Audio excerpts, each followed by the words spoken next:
Alrighty guys, good evening, happy fucking Thursday. I hope you guys are having a wonderful evening so far, guys. I have a lot of shit going on in life right now. We have a lot of content to cover here tonight too. So I guess we're gonna get into it. We're gonna cover the patch notes for Overwatch 2. There's a lot of content release, the biggest content release ever, which is just a bunch of bullshit. Because basically they had 4 years where they released nothing. And supposedly this is where they release everything. I think we're gonna play... We'll do the invasion missions just to see what they're about. Yeah, cover the patch notes here, guys.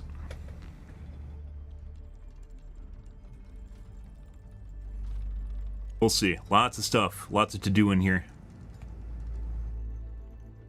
Apparently there's no... The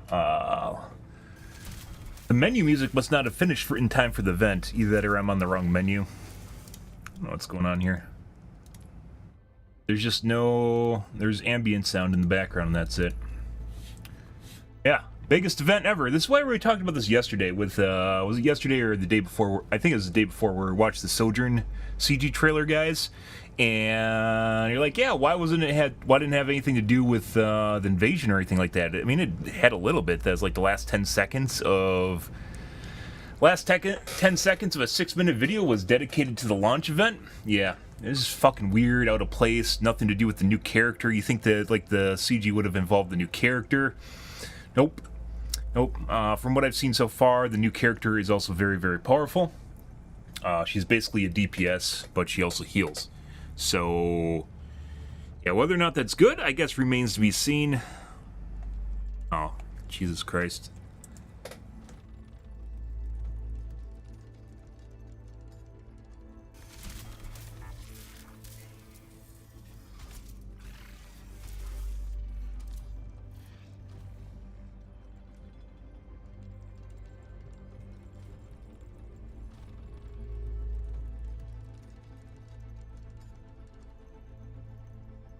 Mm-hmm.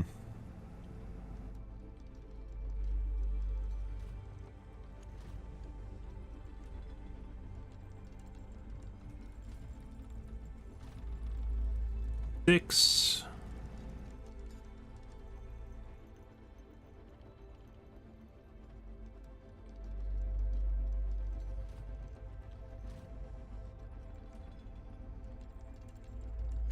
Eight.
Okay. Yeah, I got a bunch of shit going on tomorrow as well. Oh my god. Yeah. Alrighty. Let's see. Let's get into the patch notes. Good evening, Slain. We're gonna get into the patch notes here, guys. See what's going on there. There's a lot of them. It looks like they just changed a lot of shit just for the sake of changing stuff, which I guess is a strategy. So, yeah. Yeah. Yeah.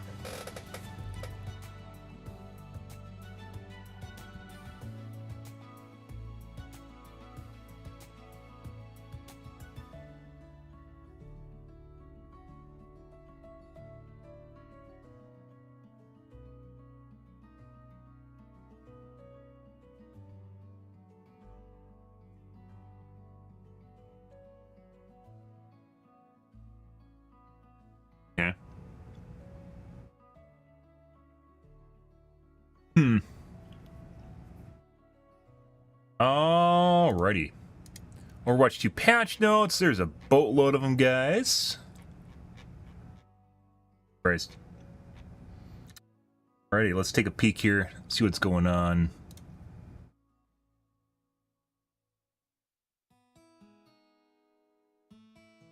I got some lovely messages. Oh my god.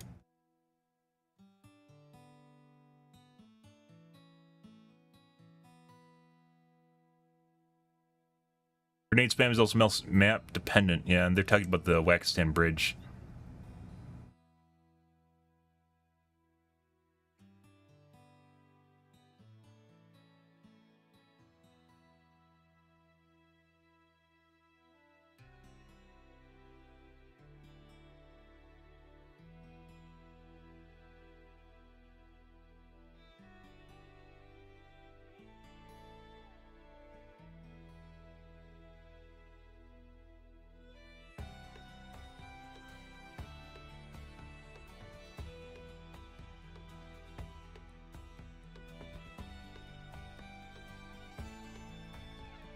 Where we talked about the guy in the helicopter that killed a bunch of people, had 208 kills, and people are saying the little bird is meta. It's not.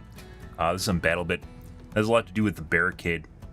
The barricades on the Wakistan Bridge, you know, as you go along, yeah, you know exactly where they're sitting, so you can shoot at basically herds of people that are just laying down. I mean, I've gotten a shitload of C4 kills doing it, so, yeah.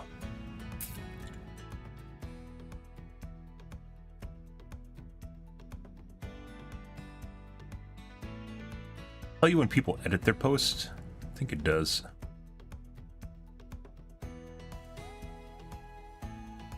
Yeah, they're saying it's meta, but definitely not. Definitely not. Helicopters are not meta. People are saying it's just because they can't practice. Nah. Alright. Let's take a look at the patch notes here, guys, because this is going to take a little bit of time to go through everything here. And...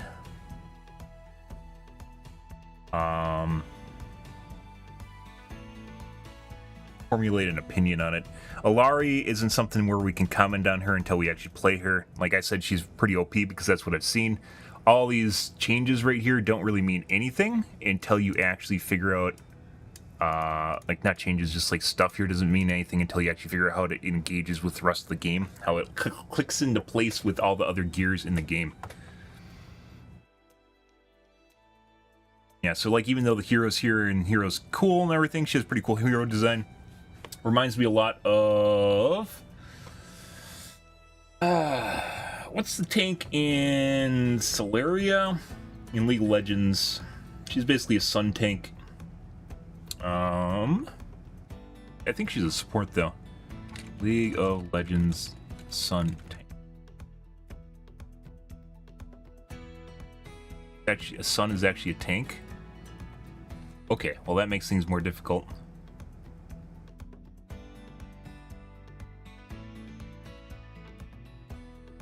Fiona.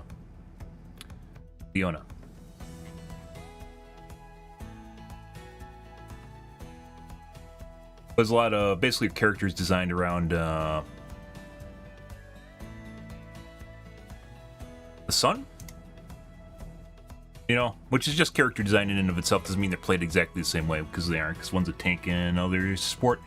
MOBAs and games copy from each other since time began, so there's nothing outside the ordinary there.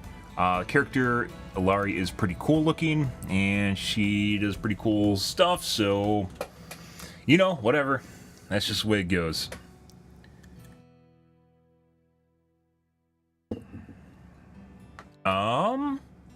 Yeah.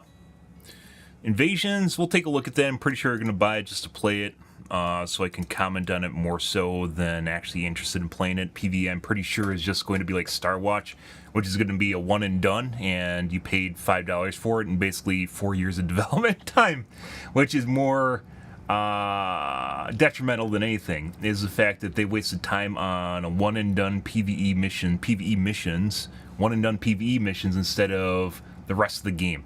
Like I mentioned before, and I've mentioned in all my videos, and when we talk about Overwatch 2, they can do all these things. They can add PvE all they want. They can add little arcade modes all they want, as long as it's not detrimental to the main game. As long as the main game is being taken care of. They didn't. They threw out the main game in favor of things like PvE missions. They thought, hey, let's not add new maps. Let's not, they did add a new game mode, mind you. Let's not add new game modes. Let's not revamp quick play, which they haven't done and still haven't done. It's the same thing as since the game launched, which people play all the fucking time when they're playing comp. Let's not revamp quick play mode or add a bunch of new heroes. Let's make a PvE game mode. And in doing so, they didn't even make a PvE game mode. It's not like Borderlands where you can replay it, like there's loot drops or anything. It is literally just a one and done. It's like a Telltale game, only not as good as a Telltale game. But that remains to be seen. Maybe the storyline is phenomenal. I kind of doubt it. I think they wanted to make Overwatch in the PvE universe, and that's not really like a story time, and that's not really. Yeah, like with the Sojourn, I'm pretty sure. So, like, we've talked about this before. I'm pretty sure the CG department at Blizzard is for all their games, and they get a chance, basically, to allocate time with the CG department where they'll make a short for them, and they get to pick what they want the short to be about, and obviously the CG team kind of just does it. And they wasted a 6-minute CG that they put out, like, what, once every 2 years? A 6-minute CG once every 1 or 2 years on a True Grit novel, like a crime novel, where we just had two people engaging each other in some sort of witty banter, discussing the implications of Sojourn being a vigilante. And yeah, that's not really what you want for an esports, highly competitive esports shooter. Like, completely, the people that are doing this stuff are like completely detached from the game that they're making. Like, they don't seem to care that they're making Overwatch 2. They want to do whatever the fuck they want to do. And that's not what the game needs. The game needs to be an esports shooter because that's what it is. That's a highly competitive esports shooter is what it is. It doesn't matter if you want to make Titan. Titan sailed years ago when they made Overwatch. And Overwatch 2 is still Overwatch. So they could say, well, we wanted to make Titan, so then they just fail at making Overwatch and try to make this like a hobble together a PvE game mode, which is probably just going to be like Star Watch or the Insurrection missions or whatever those were called, where you fought the battle bots. We're going to play it, as mentioned. Maybe it'll be great, but even if it's all right, this reminds me of something like, they spent maybe a year of time on. I don't know where the other 3 years of their development time went, but, whatever. This is what we now have for the game, so I guess. Laura looks pretty cool. Now we'll have to wait and see what she's like in the game. She has like a shock rifle, if you ever played Unreal. Yeah, solar rifle, so she basically can trade off like Baptiste, where she has a secondary mode on her gun, or like, not completely, but like Lifeweaver. Yeah, she can dash, which is outburst, knocking back enemies, hold the jump to go higher, kind of like Baptiste fly too. Healing pylon, deploy a pylon that heals allies. These are little deployables on the ground or on the sides of stuff. Cap the sun. Fire an explosive ball of solar energy. Enemies hit are slowed after the explosion takes significant damage. I've seen it, and it doesn't look like they take significant damage, so either it has a really big drop-off from the center, or it's just not that good. That being said, she is really good and does a boatload of damage. Solar rifle does a shitload of damage. I'll have to wait and see, though. There's a lot of balancing changes here, though, guys. Let's get Charles in here.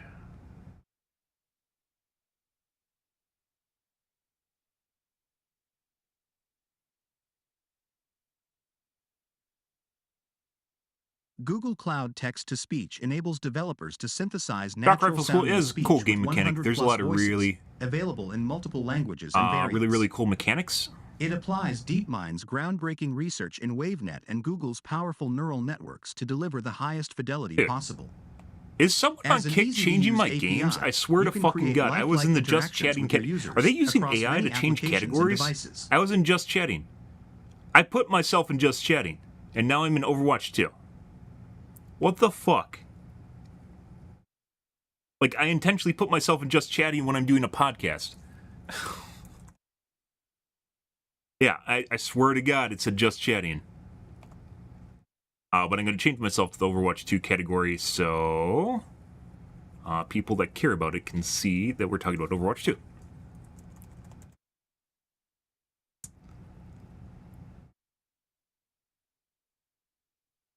Swear to God, Kick just randomly changes my game categories.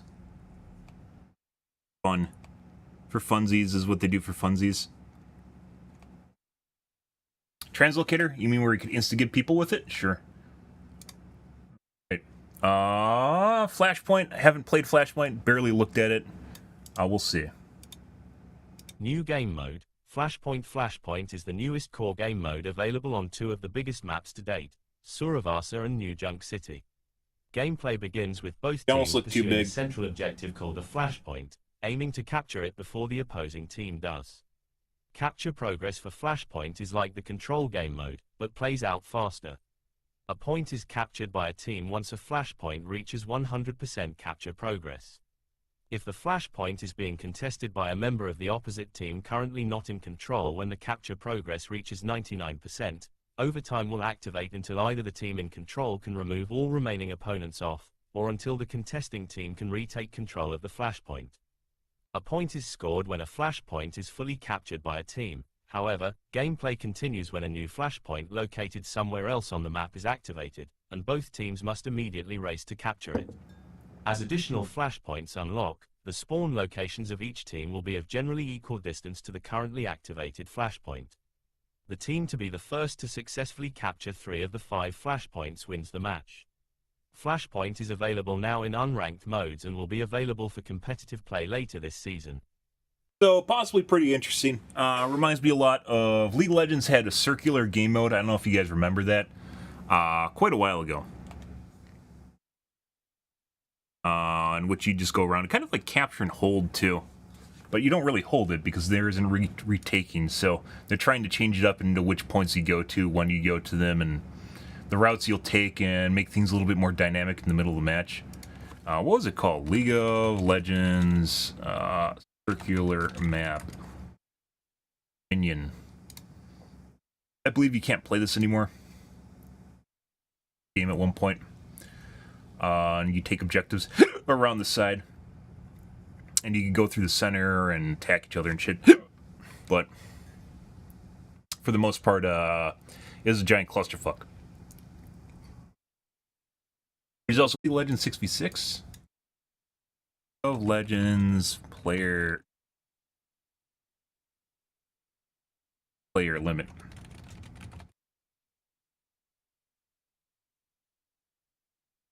Like some general knowledge. I haven't played League of Legends in forever.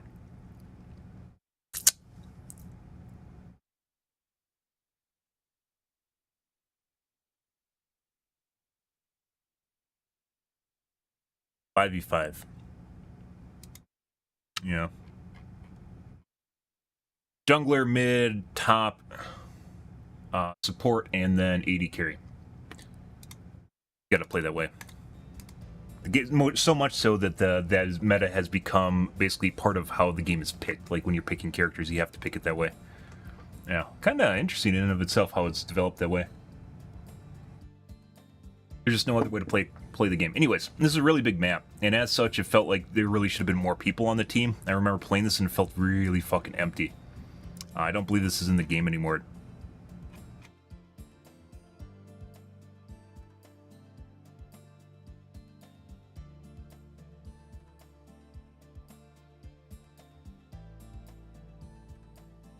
Disabled February 22nd, 2016. I don't know why they got rid of it, to be perfectly honest. You could still have a game mode and just not have it be something people normally play. They got rid of it. Kind of curious. Like, this could potentially have been actually pretty cool if it was like maybe 8v8 or maybe even 9v9. Like, there's a lot of room for more heroes in here, and they just didn't do it. Wouldn't want to do that. Anyways, Flashpoint kind of feels like the same way. It kind of looks like the game might be kind of empty, but we'll have to wait and see. Bigger maps aren't always better. In the case of BattleBit, for instance, they added some larger maps like District, and Wine isn't even that big. It's just cluttered with shit, so you can't see people constantly.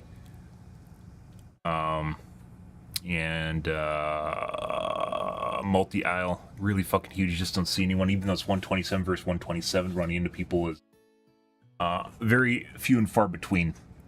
So we'll have to wait and see how it goes, but like I said, it really feels like they need to increase the player count, and they aren't doing that. Like, you know, some game modes have more or less players, and that's all right, but they just don't, for some reason, want to do that. They has to be 5v5, because you can't do 6v6 anymore, obviously, because that's old news.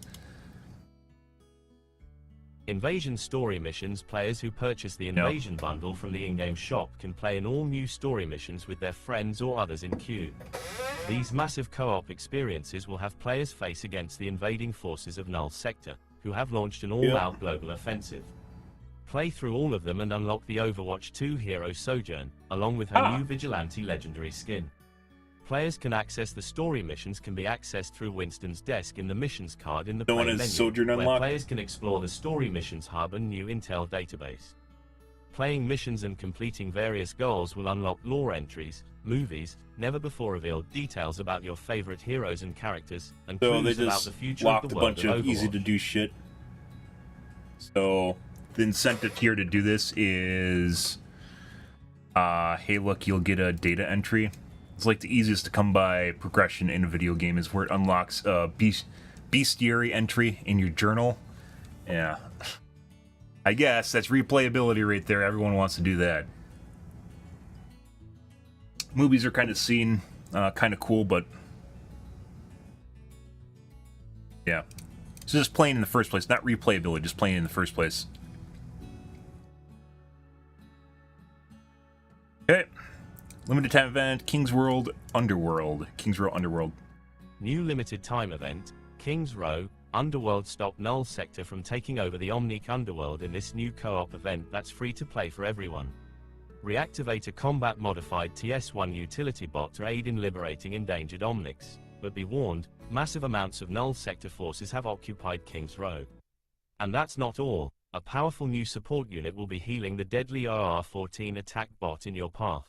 No. Every week, we'll be adding new challenges and ways to play this new co-op event. Yeah. Keep checking back. The So King's Row Underworld event runs from August 10th to September 5th. Yeah.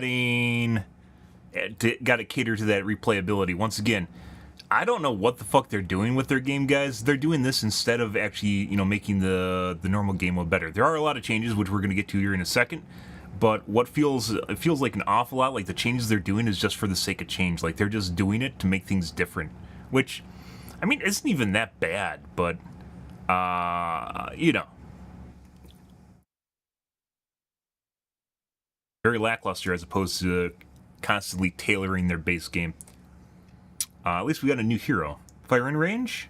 Firing range. Train your aim with an all-new addition to the practice range. Use targets large and small, stationary and mobile, to perfect your crosshair tracking skills. Rack up points and strive to set the high score. Challenges. So, kind of in lieu of the training range, you got a firing range now. It's kind of like Kovacs or whatever it is. But, I mean, we aren't playing Overwatch for that, but, you know, nice if this was just added in addition to the base content all the time, right? And it wasn't. There was 4 years where this game didn't get anything, and then it released with the push game mode and a new hero. And you could say, oh, all the other new heroes are planned out, and they just had them ready to go. But they didn't really, because they were releasing them on a 4 month cycle? 3 month cycle? Yeah. So they definitely weren't available, like, didn't have them finished when Overwatch 2 launched, otherwise they would have been included with Overwatch 2 launch. Was it 2 heroes or 1 hero? Overwatch 2 launch.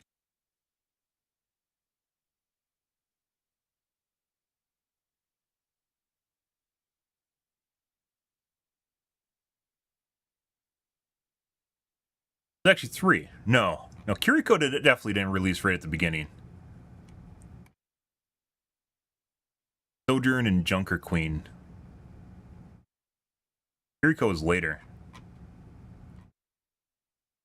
Let's see.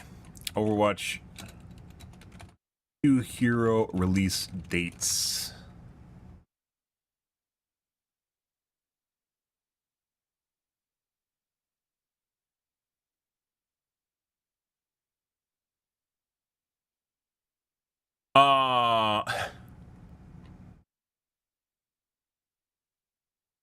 They have a reveal date and release date.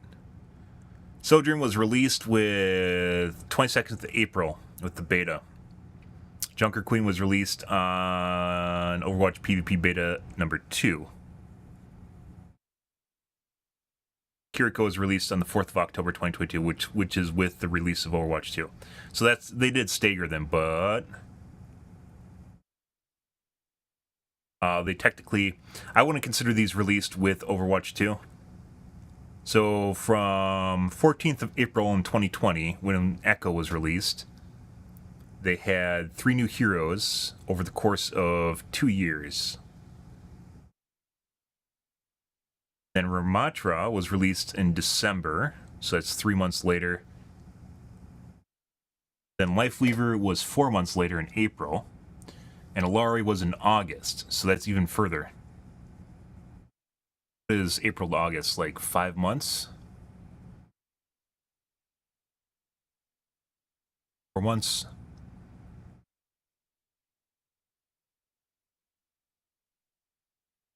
Then Hero 39 is a tank and unannounced. Yeah, so, you know, I don't really...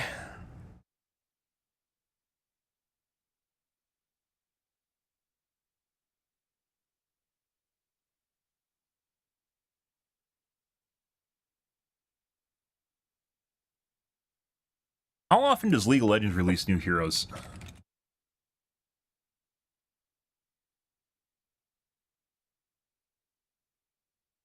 They have an absolute shitload. They did like 12 in a year at one point. They even have now. It's like 150 or something.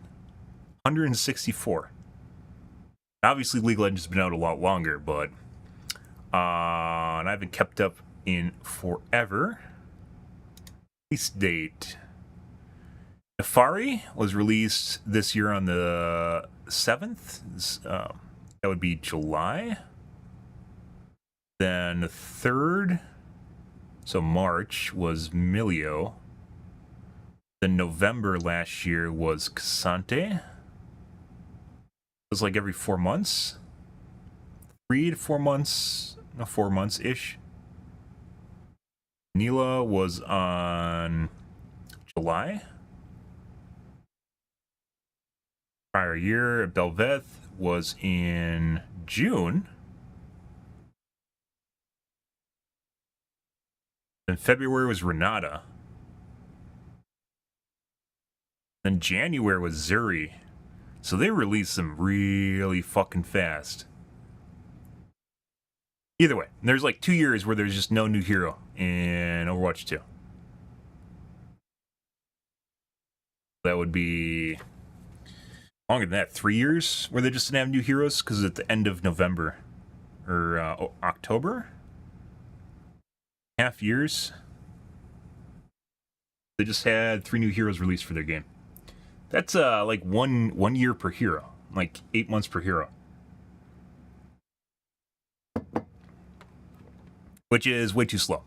Like, in order to keep people interested, it's like having new weapons. In order to keep people interested, guys, you have to keep pounding out the heroes. You got to pound those heroes. Anyways, new firing range, I guess. There's that. They decided to do that. You know, people probably could use some new maps right about now, and there are technically new maps for their new game mode. One of the biggest problems, as I mentioned with this game, one of the biggest issues with the game is quick play. And it's not that quick play exists, it's rather that quick play is incredibly stressful for something that's supposed to be a game mode where you relax and unwind. And you can have competitive all you want, but at the end of the day, when people want to unwind, they don't want to play a shitty version of competitive. So I discussed this, and I've talked about this before. basically since when Overwatch 1 launched, which is just to give it the Team Fortress 2 treatment. So you have maybe 8v8 or 10v10 players on the same maps, just make the objectives take longer, so everything takes longer, progress is slower, everything takes longer, make it more of a meat grinder, and then you make it so people can play duplicate heroes too on top of it. Obviously, there's still going to be a TDS because now the game is balanced around TDS, so you have to have a TDS ratio. TDS being tank, DPS, and support. So you have to make a ratio of heroes to each other, regardless of how many you have. So maybe 2 tanks, 4 DPS, and 3 healers, for instance. You could do something like that. There's a lot of ways of playing around it, but, you know, whatever ratio might be, because you have to balance it out, right? But they don't.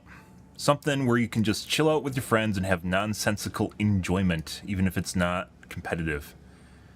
They've added new challenges, Overwatch coins, requirements updated, challenges for invasion missions. On fire, so they've adjusted the on fire system. It always felt like the on fire system's like a joke now. Everyone is on fire all the fucking time. Increase minimum blazing time to 10 seconds, so you can't be on fire as long. Added 3-second cooldown to prevent sound effect from playing too frequently. The visual effects for blazing have been enhanced. Okay. I guess it's still just as frequent. It is very easy to be on fire, which makes it seem like a joke compared to Overwatch 1 when you're on fire is a really meaningful thing. You could use it as a way of figuring out who's actually doing the best in the game and needs to be taken care of. And you can't now. Ping system, change Symmetra's personal teleporter pings to work like Lowry. Okay. Being Plateau platform, so these bug fixes, health packs. Text chat, unfiltered setting for all text chat has been removed. Players will have a choice of chat settings between friendly and mature. Yeah. Mature doesn't necessarily mean it's unfiltered. Unfiltered implies that there's no filtering at all. So this might actually be a change where they have filtered mature chat. Okay. Well, there's that. Regardless of text chat filter setting, please continue to report people using inappropriate chat. This is I don't agree with. People should not be penalized for having uncensored chat and people typing bad things in uncensored chat. That's why you have an uncensored chat, and if you don't like that, don't turn off uncensored chat. It's not the rest of the world's problem that you don't like what people say.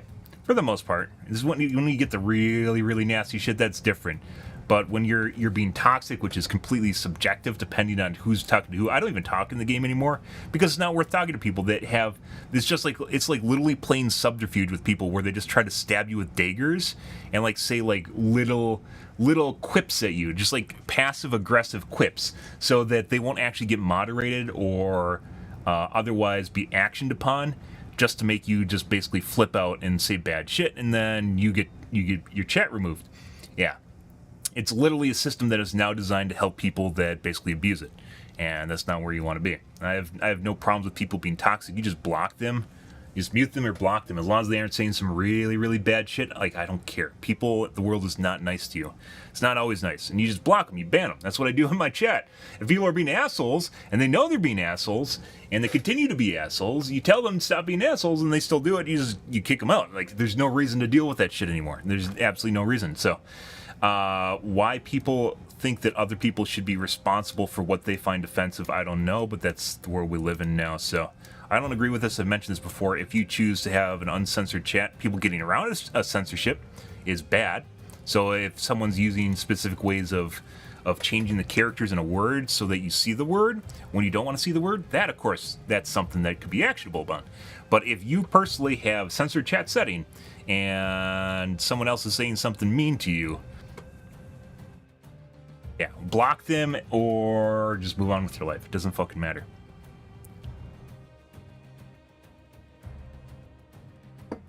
The number of wins required, so top 500, if you guys weren't aware, Yesna apparently got like top 10 spots in Europe on the leaderboard last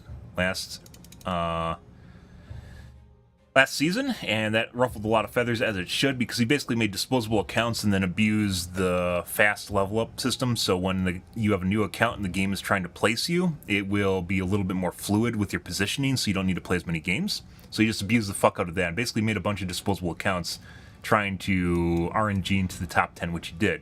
And then he had all top 10 places. Good for him. They increased it from 25 to 50. Once again, this is mainly because there's no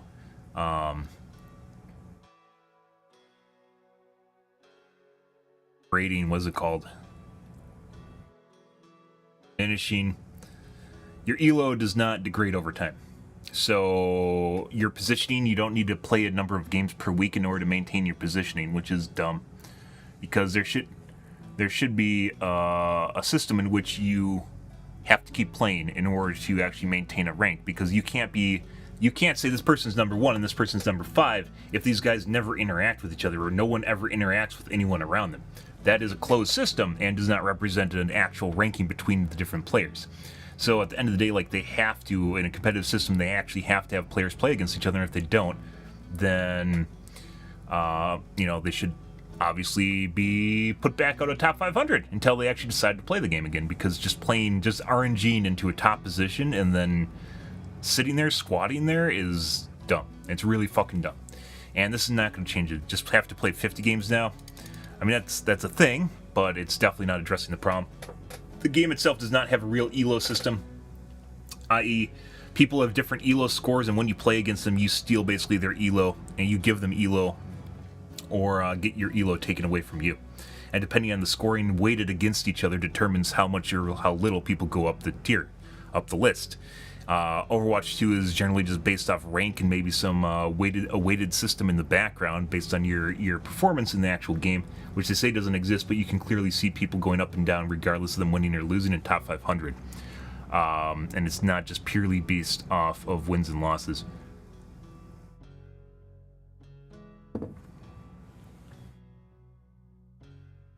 Anyways, yeah, they don't actually have a real competitive system, and that's a lot of problem with the game itself. Is the MMR is very broken. Games are highly swing, and one of the problems I believe that deals with this, one of the things that's causing this, is that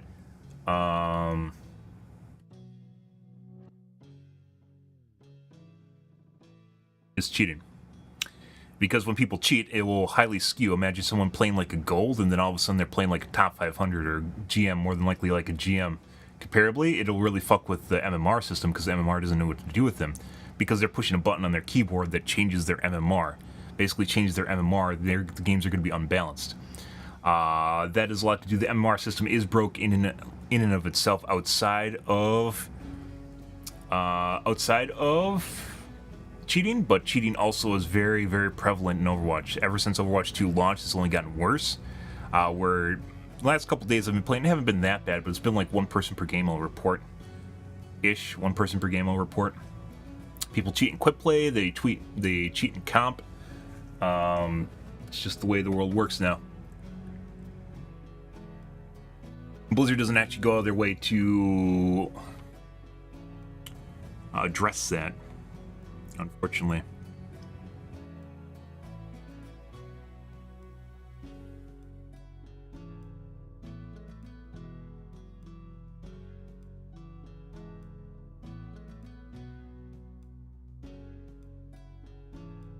Maybe in the future, anti-cheat is a long ways to go. It's kind of weird. Like I've mentioned this before. We've talked about AnyBrain, which is one of the first AI anti-cheats. Whether or not it does a good job remains to be seen. But anyways, they had an article where they talked about the a test case for it, and they mentioned that I forgot who they're working with, but the company they're working with, they were able to eliminate cheaters to, what is it called? The allocated cheaters to... They eliminated all the cheaters to the point at which the developers thought people weren't cheating anymore. And what that entails is, if the system is detecting people and they're listing them as cheating, the developers saying no, they are not cheating. And the reason they're saying no, they aren't cheating isn't because they're catching them or not catching them like with an internal system, but rather they think that those players no longer cheat. So if you have a game like Overwatch 2 in which like high MMR players like on Twitch, for instance, possibly a lot of them are cheating, and then all of a sudden your system detects these guys are cheating, and you decide not to ban them because of the PR fallout of it, would you or wouldn't you ban them because of the PR fallout? And it looks like we're now starting to get to the point where game developers may actually have to start making choices on whether or not they're actually banning people that are known throughout the community, because like they're so encrusted and so ingrained in the community that they can't actually deal with them anymore. Like they can't deal with banning them, which is kind of a sad place to be, but also kind of where we are now. Yeah.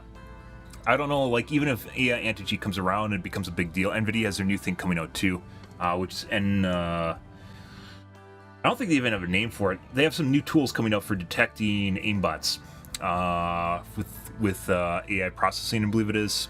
And I read an article on that maybe a week ago. There wasn't a lot of substance there and nothing from NVIDIA beyond them just mentioning it briefly. So I don't know if that's going to be good or not, but NVIDIA is actually a major player, so maybe it might be something good. We'll have to wait and see on that, though. Hopefully.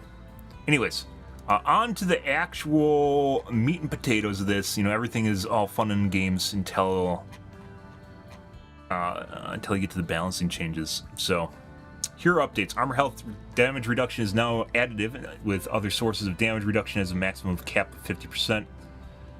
They did that because certain people were going over the top of the cap and creating confusing situations. I believe League of Legends did this at one point with Armor Pen, because the Armor Pen was extremely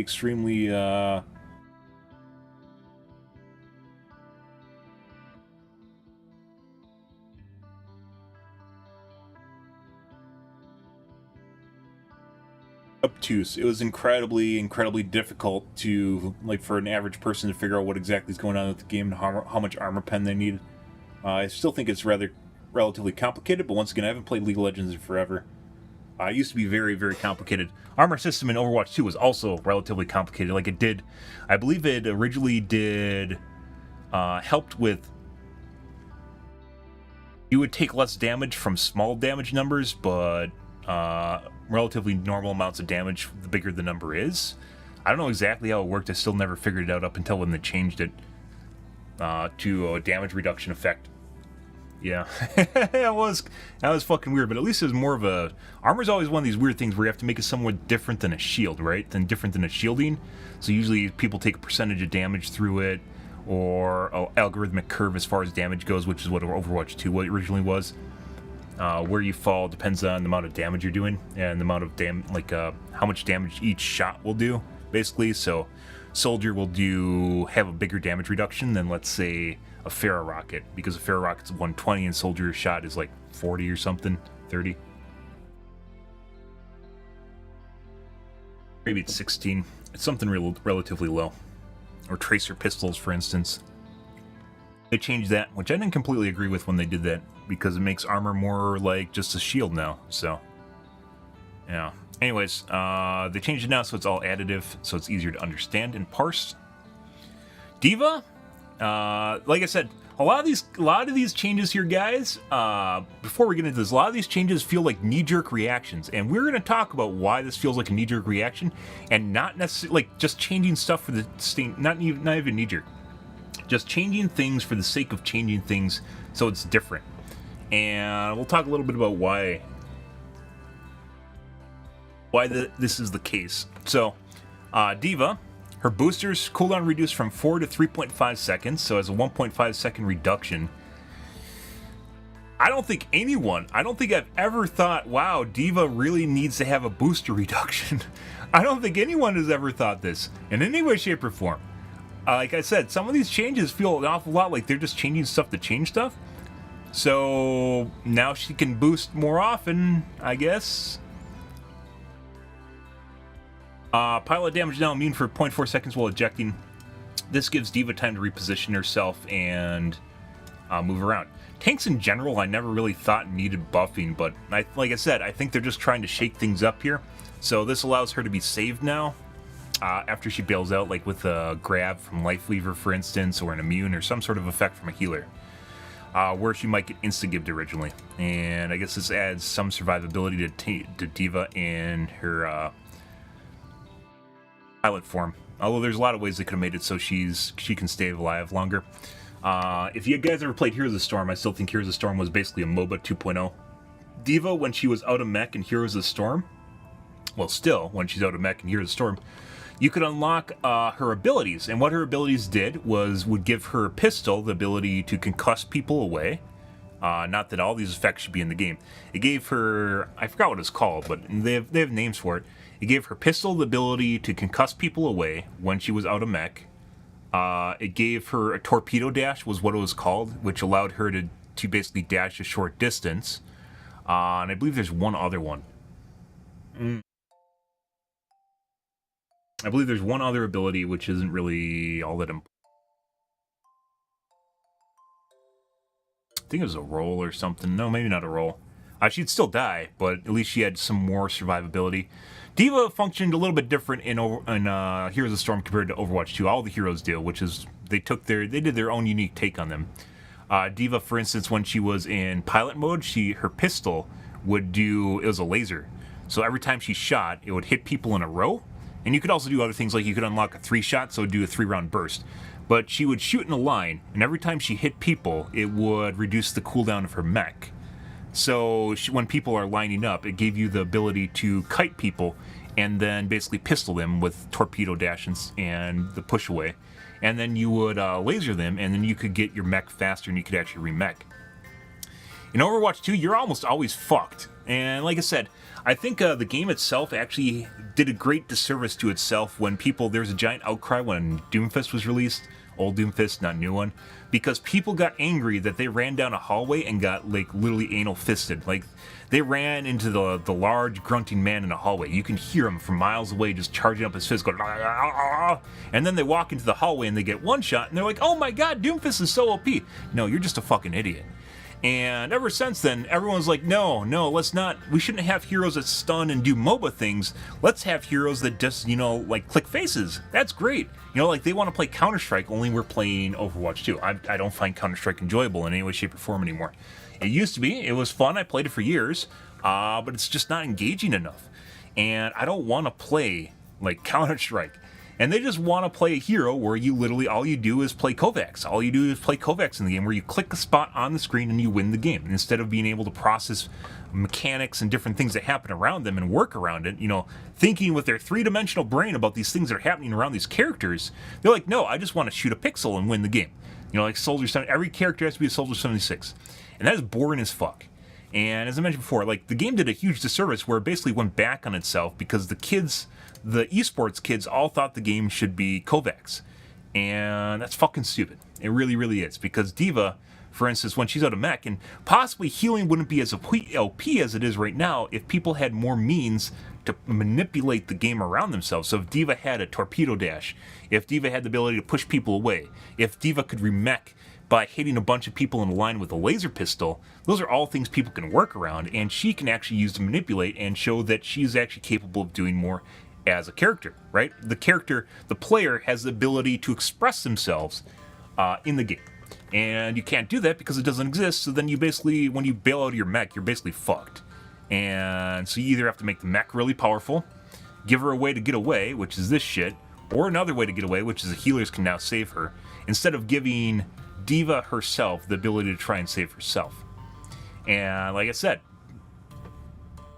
I think after Doomfist, after when he was introduced and there's this giant backlash from the community themselves, gamers, like, you obviously have to take feedback from gamers. But there are a lot of people in the community, guys, there's a lot of streamers that have no fucking idea what they're doing, and oftentimes they'll meme. They go to the Twitter consensus, they figure out what the Twitter consensus says, and then they just meme that. They'll just go, oh guys, look, Roadhog is so fucking OP because he throws a hook and one-shots you. Meanwhile, Widowmaker has been running around since fucking forever, in which she basically just one-shots you from across the map and you fall over.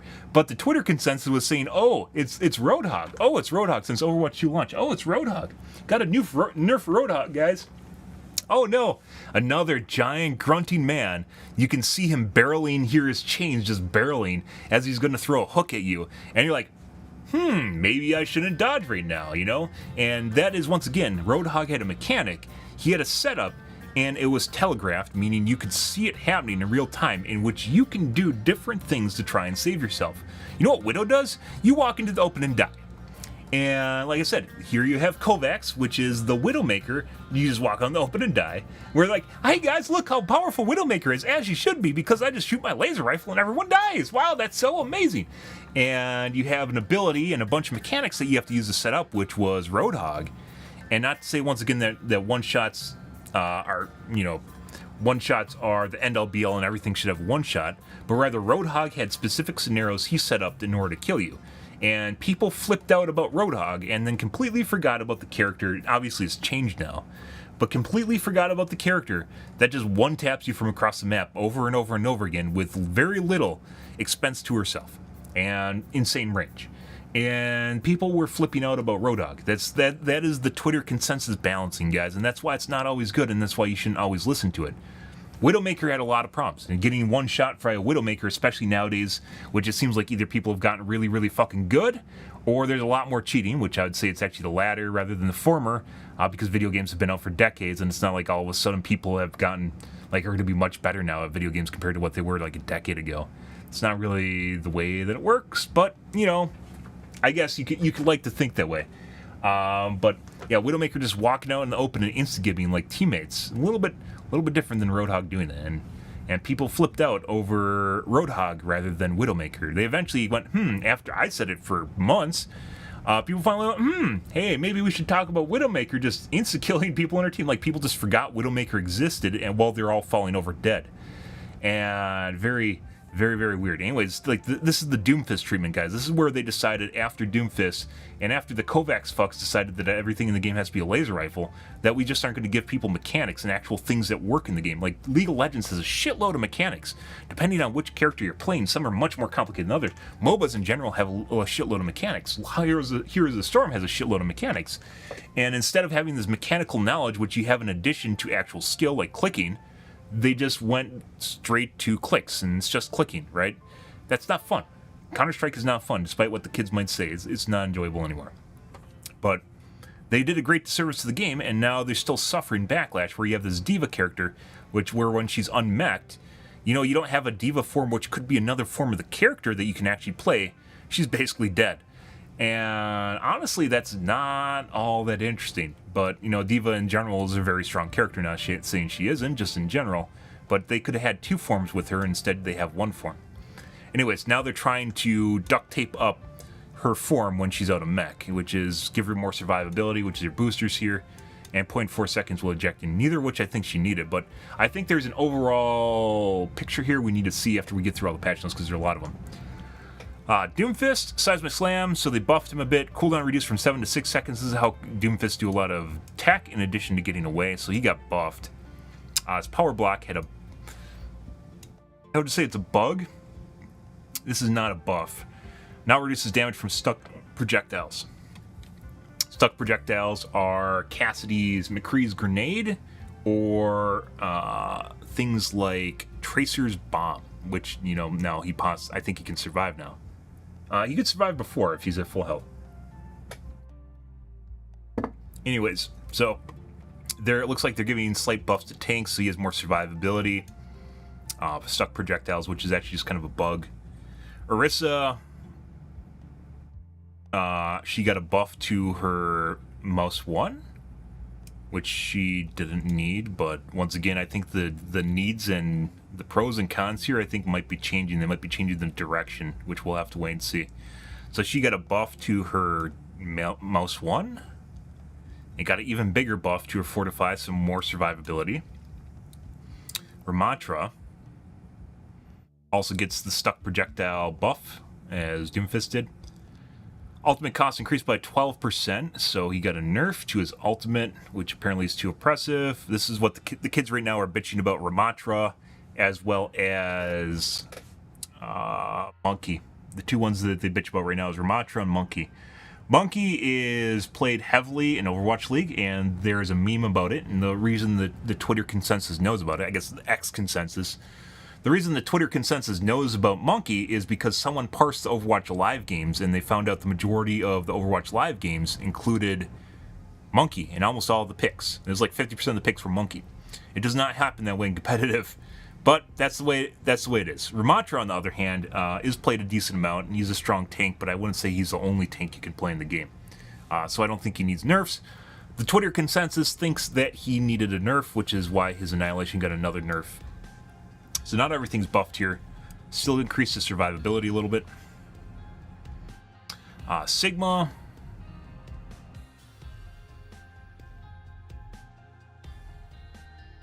Base movement ground deceleration increased to match standard hero movement. So they took out, I guess, some game knowledge, which is the character plays slightly differently than other tanks. Ah. Oh, it was a bug. So he doesn't take the same amount of... he takes more CC damage because he's floating. The game actually calculates him as floating instead of being on the ground. Physics are different. There was a thing where someone on Twitter or Reddit posted a video where they're comparing CC effects to Sigma, and he actually just takes more CC effects. So they changed that. Winston, this is the Twitter consensus, did they win? Secondary fire charge time reduced from 1.2 to 1 second, so you got a buff to secondary fire. Secondary fire recovery time increased from 0.5 to 0.75. So they didn't listen to the Twitter consensus on this one. His secondary fire got buffed. His secondary fire has kind of been just a way to finish people off, so that's not really that big of a deal. And they made it so it does less DPS because you recover, takes longer to recover. So overall, you lose 0.05 seconds. No, you gain. No, you lose. So you lose. It charges faster from 1.2 to 1, so 0.2. And then it recovers longer from 0.5 to 0.75. So you still lose 0.05 as far as DPS goes, which is 5%, which probably still doesn't matter because his Tesla cannon doesn't really do that much damage anyways. Bastion got a huge buff. Let's see. He is a fat boy. If you get a DPS on Bastion that basically has an aimbot, he does a shitload of work, though. I don't know why people don't play him more. Tank busters that we've talked about on my stream are actually a really big deal. Bastion's a tank buster. Reaper's a tank buster. Symmetra is a tank buster. Pharah can be a tank buster with her Q. But there's a lot of things now to save people, so not really, because a healer will just jump in and probably save the tank. Depends heavily on people being out of position in order to make use, otherwise you'll die in the middle of the ult. Why you'll oftentimes see me never use ult on Pharah. But anyways, tank busters actually have a position. Almost no casters talk about tank busters. Tactical grenade, maximum explosion damage fall off reduced from 70 to 50%. Detonation time reduced from 0.5 to 0.35. Recoil adjusted to recover more quickly. Projectile size increased from 0.2 to 0.25. I believe this is a sticky grenade, so it can stick to you. Impact damage increased from 15 to 30. So overall buffed. Rather than making this faster, it would have been nice if they just increased the damage of it, but I guess they didn't want to do that. So grenade buff. His recon, which is a shitty Soldier 76, has been improved. So this should raise his overall DPS 1.5 to 1.2 seconds.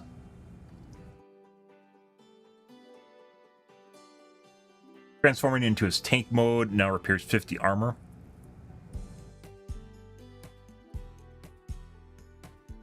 Which is useful. Still not the same thing as his right click where he used to be able to repair himself.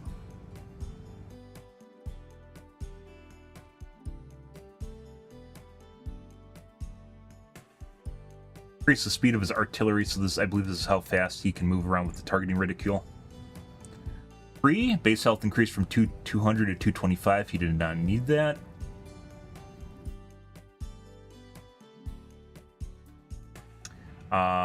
They nerfed his damage fall off. It used to be 25 to 45 to reach maximum fall off. Now it's 25 to 35. 3 is very powerful. People say he's not, but he definitely is. It's usually the hit scan players that say he's not good. Then the Ash is not good, and then Soldier 76 is good, but that's Soldier 76. And then they proceed to play McCree and the Nash. So, proof is in the pudding, guys. Just look at what people are doing. And if they're doing that and then doing it well, it probably means they don't need buffs. Anyways, I believe McCree had 225 at one point, and they nerfed it to 200. Now he's back to 225, which I don't think he needed. But apparently Blizzard thought so.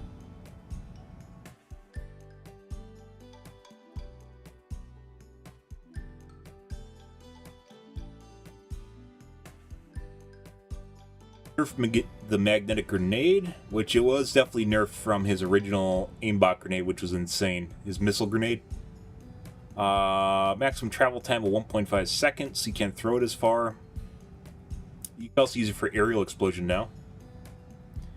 This does not mention whether or not this is after it locks on or before. I assume this is before. Slow amount reduced from 30 to 25%. That's almost nothing. It's not really going to matter. So McCree was buffed. A little bit of damage fall off nerf. 35 meters in the game is actually pretty far. Hanzo. Slight nerf to his tech, which is drawing an arrow before climbing a wall, so it doesn't preserve it.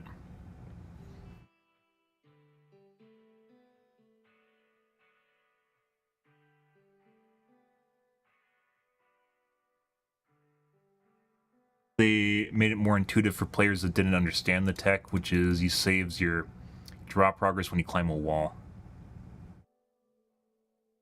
76. Felix rockets reduced. That's not what he needed. His mouse 1 is insanely fucking OP, guys, and it looks like they're not addressing it. As I mentioned before, we've talked about Blizzard does not admit they're wrong. They will walk back changes slowly over time, and you'll have to just deal. Like, as basically in a year from now, maybe they'll touch his mouse 1. In a year from now, they'll touch his mouse 1. There's a boatload of patches here, guys. I'm going to watch my coffee come out and grab a soda. I'll be back. 1 second.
Alrighty, let's keep going, guys. Oh.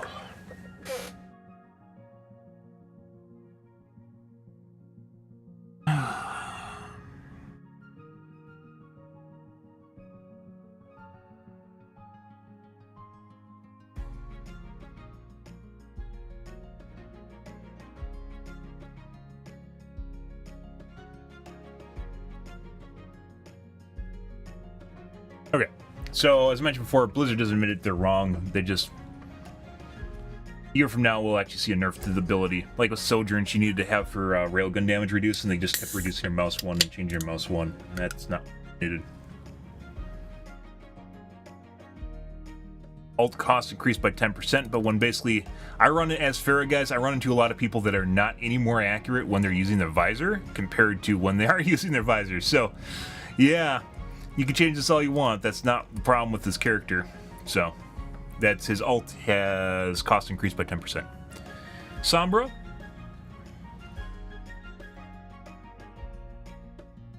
Ultimate cost increased by 15%. No longer destroys Lifeweaver's Tree of Life. I mean...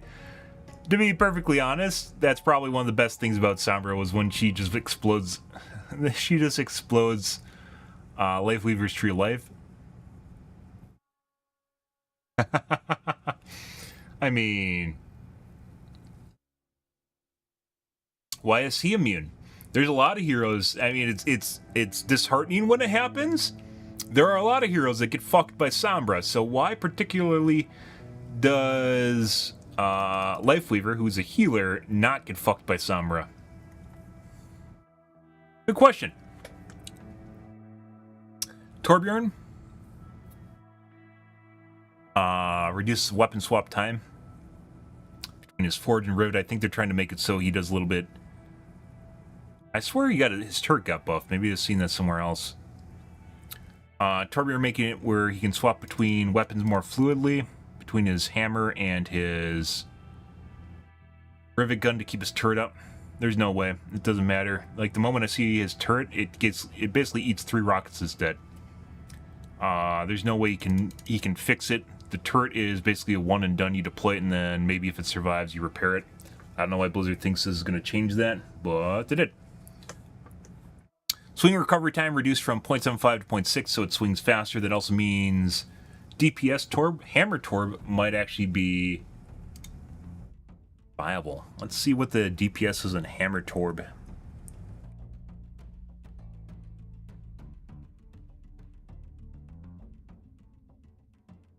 Which is a meme when you get hammered.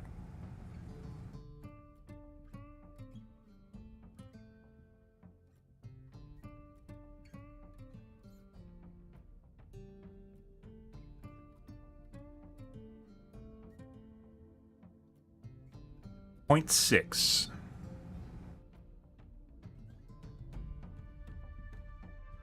Does 55 damage. No, it's actually still really shit. It takes like 1 second per 55. That's not...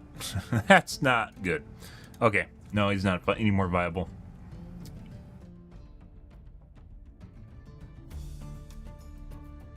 They're trying to make it so he actually repairs his turret. That's not going to happen. Anna. Anna's extremely powerful. And has been for a long time. Damage and healing per projectile reduced from 75 to 70. Oh no, they undid a nerf or a buff. Wow. So it used to be 70, I believe, and then they buffed it to 75. Now it's getting nerfed back to 70. It's still not going to matter. He basically 3-taps most things, so... this could stop her from 2-tapping Tracer. But most heroes are 200 HP to begin with, so it's still going to be a 3-tap. Unscoped projectile size increased from 0 to 0.1. Holy shit. So she actually got buffed. That means her hipfire is going to be much more on.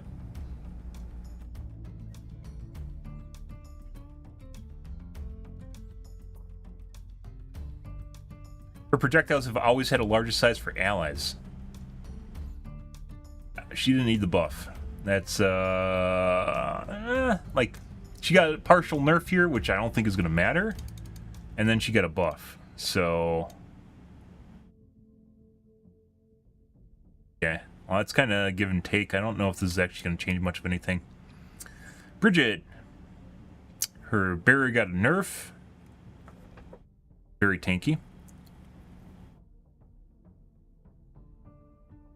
Ultimate cost increased from 6%. I don't really think it's going to change much. But I guess we'll wait and see. Brit is very, very tanky right now, especially when her ultimate pops, so. Kiriko. Bridget's a wait and see. Kiriko. They remove the knockback. They increase the they reduce the healing. And now it heals for more when cleansing a negative effect. So more likely to save people compared to what it already is. Because it needed to do that. Protection Suzu is probably the most OP ability in the game. No, actually I would say... Yeah, no, I'd say it's the most OP ability in the game. It's a choice between that and Biotic Grenade. Biotic Grenade does 4 things. It heals, it does damage, it increases healing, and it stops healing from happening on enemies, obviously. Protection Suzu does a bunch of different things too. Mainly it gives you invulnerability for 0.8 seconds, I believe it is. It used to be 1 second, which is insane because that's like the majority of someone's ult. Instead now it is like 0.8 or something. And it gives you healing on top of the fact that it also cleanses off abilities. Abilities, depending on what they are actually really, really, really powerful. Like, you need to, like, debuffs, or sometimes you die. Like, some abilities, if you get hit by them, you just die. If you get stuck, for instance, in Zarya's ult. Mei's ult. Yeah, like, because Mei's hard enough to hit with her ult anyways, and you just can undo someone's ult. Like, cleansing in and of itself, regardless of the vulnerability, was insane, and then they just, I guess they had to buff it for some reason. Kunai damage increased from 40 to 45, recovery time reduced from 0.5 to 0.55 to 0.5. The critical damage reduced by 3 to 2.5. So she got buffed to her DPS, but less likely to insta-give people. I mean, it's only... She had the highest multiplier in the game. Widow is 2.5. She has a 3x multiplier on a kunai's, which was the difference between 120 and 40 damage, which is insane.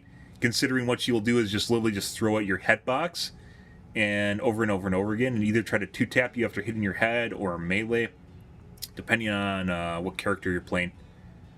And then if she just fucks up, she just teleports out, which is... That's a very good assassin right there. And instead, now they've changed it a little bit, so she's less likely to insta-gib you instead, especially long range, but she fires faster by 10%. And then they buffed her damage by about 10% as well. So 20% buff to her DPS, her standard DPS, and lowered her headshot multiplier by 0.5.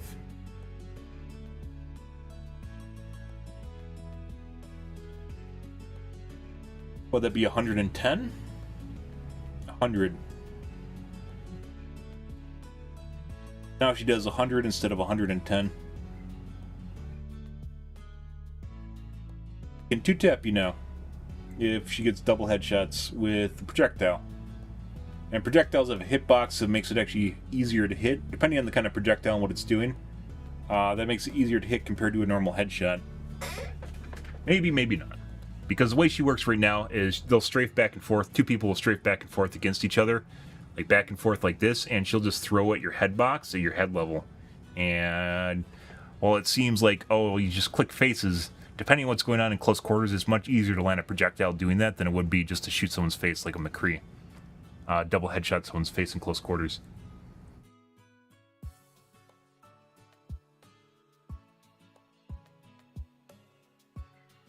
So, I don't know if this is a buff or a nerf. This might just be different.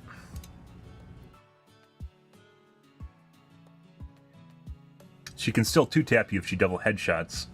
And she can do it easier now because her reload speed's lower.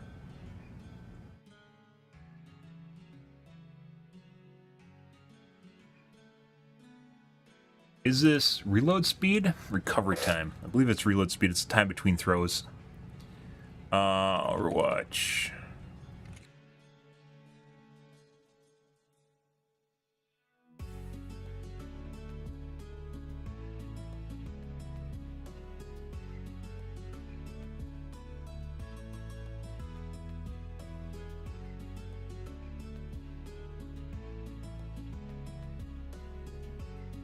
Yes, it is. It's rate of fire.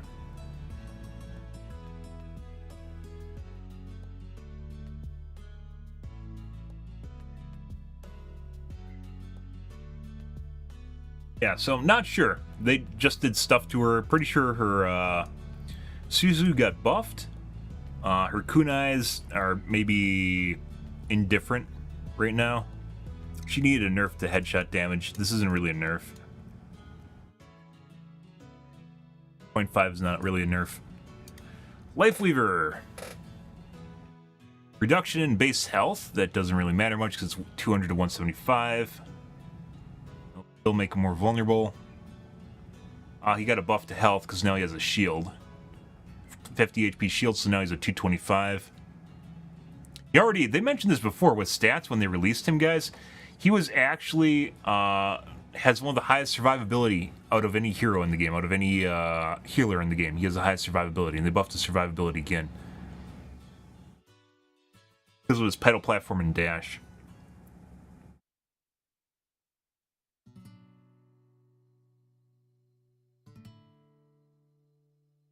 Use the spread for 1 of 2 Thorn Volley projectiles fired per shot. How many fire per shot? By 25%, so more accurate. Dash now gives him 50 HP.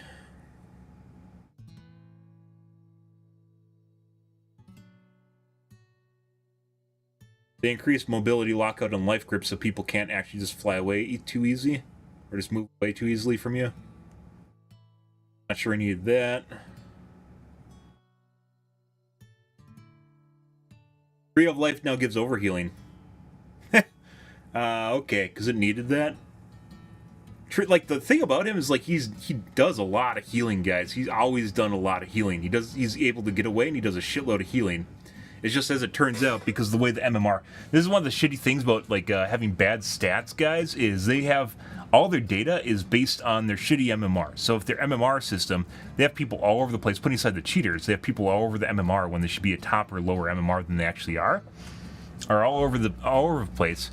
And then when you have a character that is very much team-oriented, like he's heavily dependent on his team, because he can't really do damage at all. Like, Lifeweaver can't really do any damage at all. He's heavily team-dependent.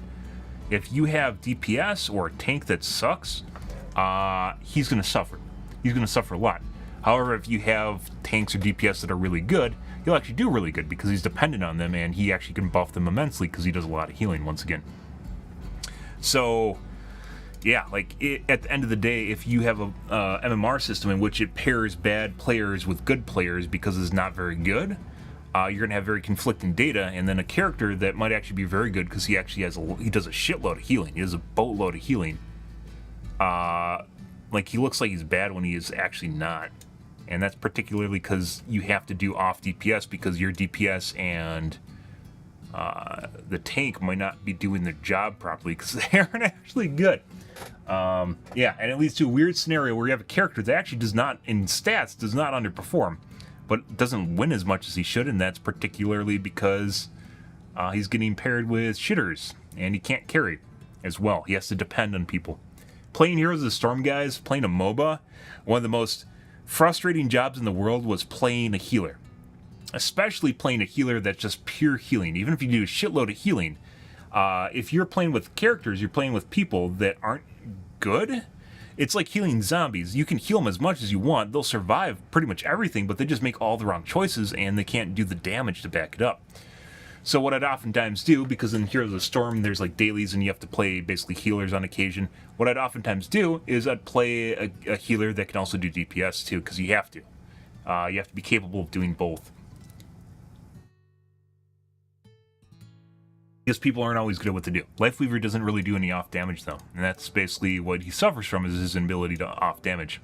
And while you can give him off damage, which is what they're doing right here with the Thorn Volley, and they're increasing his survivability, which he didn't need, well, you can give them off DPS. It doesn't fix the root of the problem, which is the MMR system is broken. Let's see here. Lucio.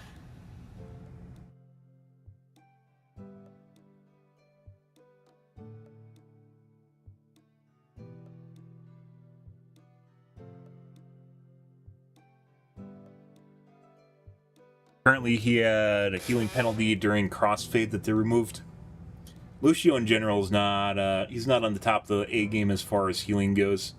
A good Lucio can do really well. A lot of Lucios aren't very good, though. And here is the Twitter consensus nerf to Mercy, which is she does need nerfs, and this is not it. Secondary fire damage boost reduced from 30 to 25. She doesn't need nerfs to her healing or damage boost. She needs nerfs to her survivability. She has insanely good survivability, even outside her Q. And that's what she needs nerfs to, and they didn't change that. Instead, they're like, well, people are complaining about secondary fire damage boost. Let's reduce it from 30 to 25. That's going to change almost nothing. This is a Twitter consensus nerf.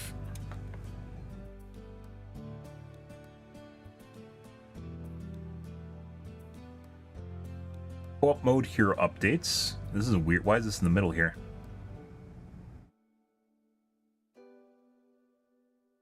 With the introduction of Overwatch 2, invasion story missions will have specific hero balance changes for multiple heroes to ensure players have continuous challenges. No longer gain ultimate charge over time. Cost increase in co-op game modes. So are these all co-op related buffs and nerfs now? I don't think so. I think these are just normal buffs and nerfs. No, this is co-op hero. Secondary fire now changed up to 4 additional nearby enemies.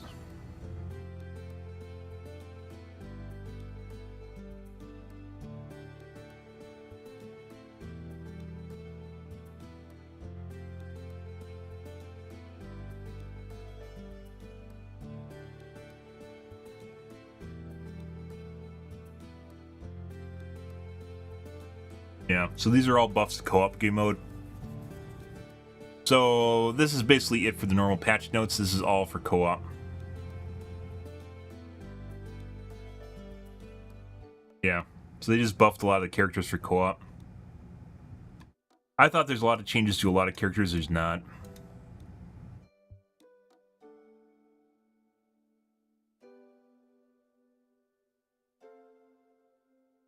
Nope. So this is all specific to co-op maps. They need to change the color or something, or say like co-op after the tank.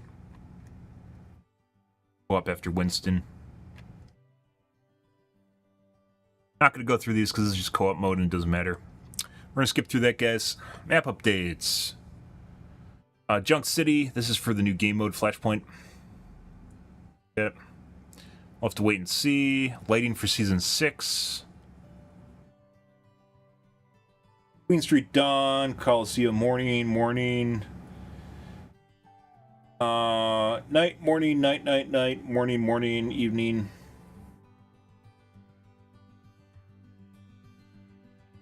Yes, not a huge fan of the stylish updates to Overwatch 2. The stylization of Overwatch 2 compared to Overwatch 1. It makes it more difficult to see and follow people, which I do not enjoy. We have a highly competitive esports shooter, guys. People should not be making sacrifices for their ability to see players based on, hey, look, it's morning or night now. Maybe if this is BattleBit, you know, maybe this is in BattleBit.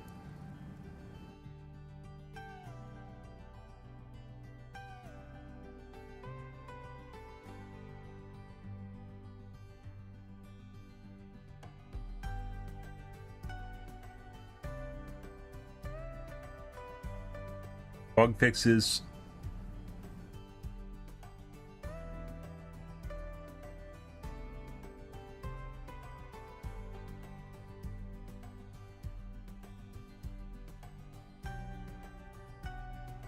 Okay.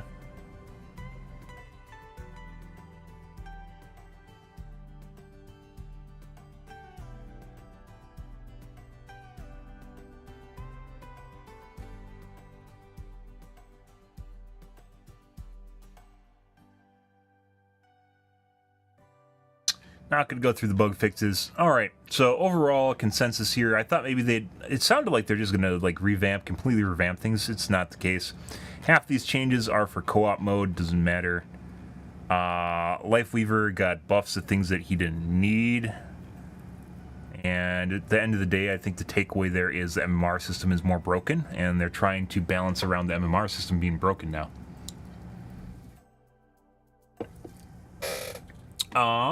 As far as changes go, though, some tanks, I guess they're trying to make some tanks more lucrative compared to other tanks like Orisa now, which didn't really need it. It definitely feels like some of these changes are just knee-jerk, or just changes for the sake of changing them. Doomfist wasn't insanely OP to begin with, so the seismic change is useful. Diva, once again, she doesn't really have the ability to save herself, so now she has a little bit of the ability for healers to save her. And boosters, which she didn't need. They said this is the biggest change ever, and I guess it's just Alari and new game mode and co-op. And co-op's a one and done scenario, so Bastion also.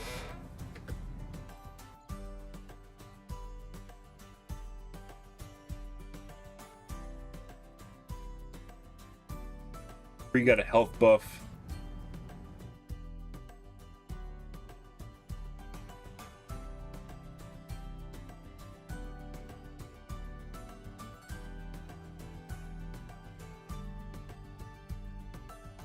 Soldier 76 got nerfed, but not in the right way.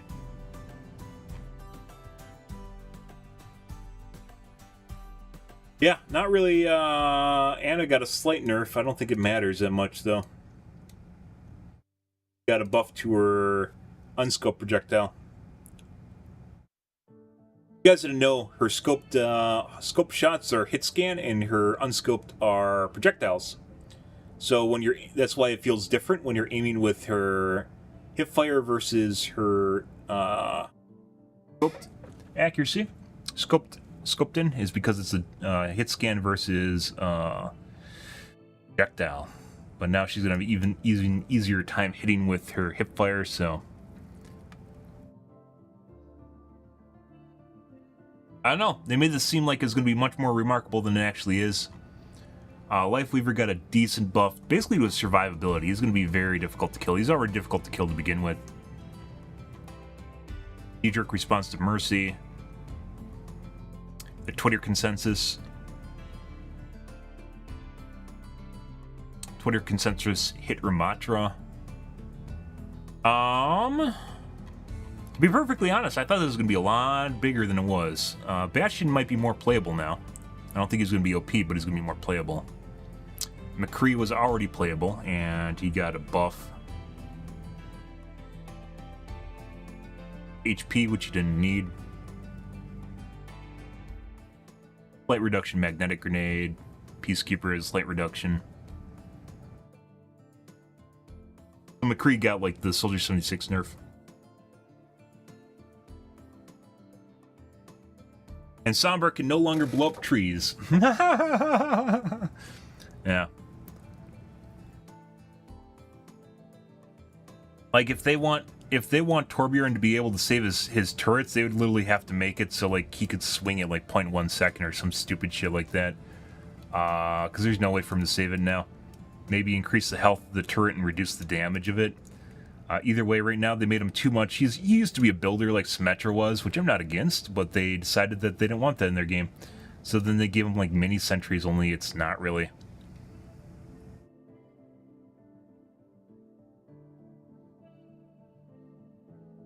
Yeah, just doesn't do enough damage, so it doesn't matter. Hey Marvel, good evening, dude.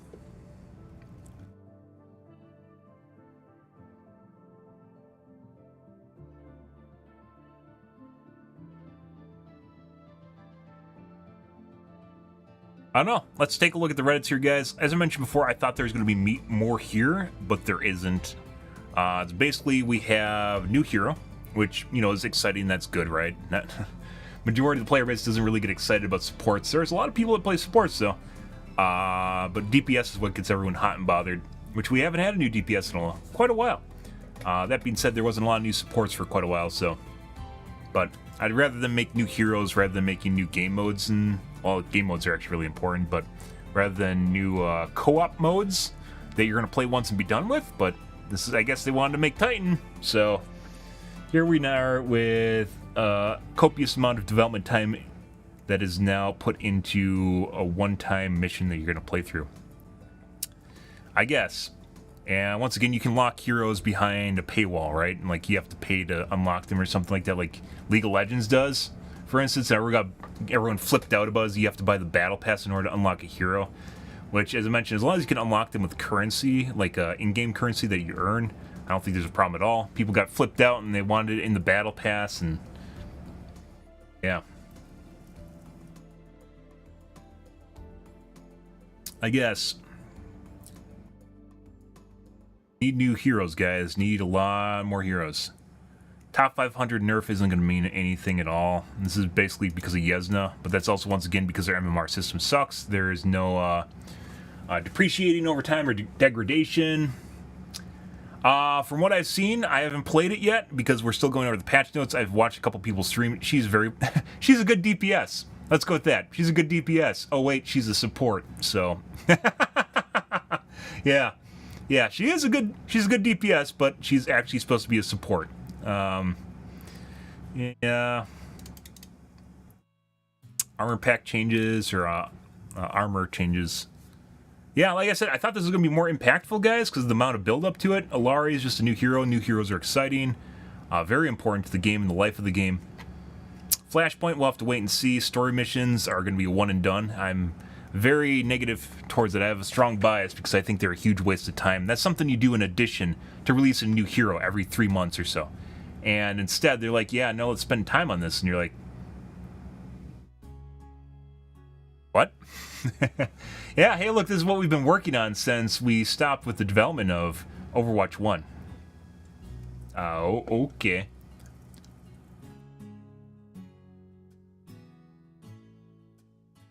Anyways, let's take a look at the Reddits. Let's see what the kids are talking about here. Maybe we'll glean some knowledge from the hive mind.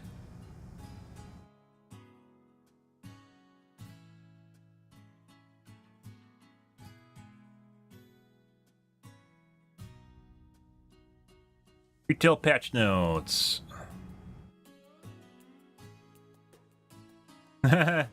Finally fixed a bug with immortality field device negatively impact the aim assist on consoles. We're finally free from DapT's magic magnetic lamp ruining fights.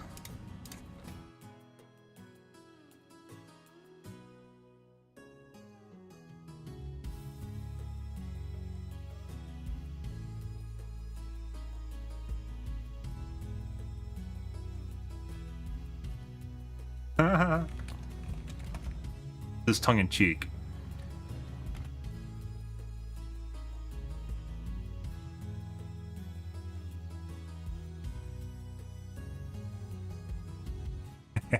I can't wait to plug in my Zim again. I had aim assist off because it makes it more difficult to actually aim at players that I want to.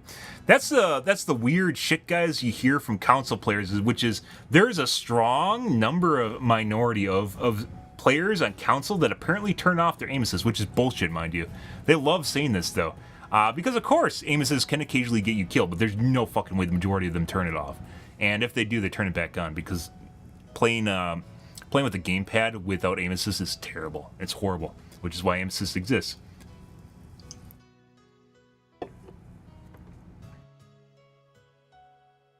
Fortnite movie crossover skins. They do a lot of crossover. Fortnite kind of has a thing going for them, though, which is...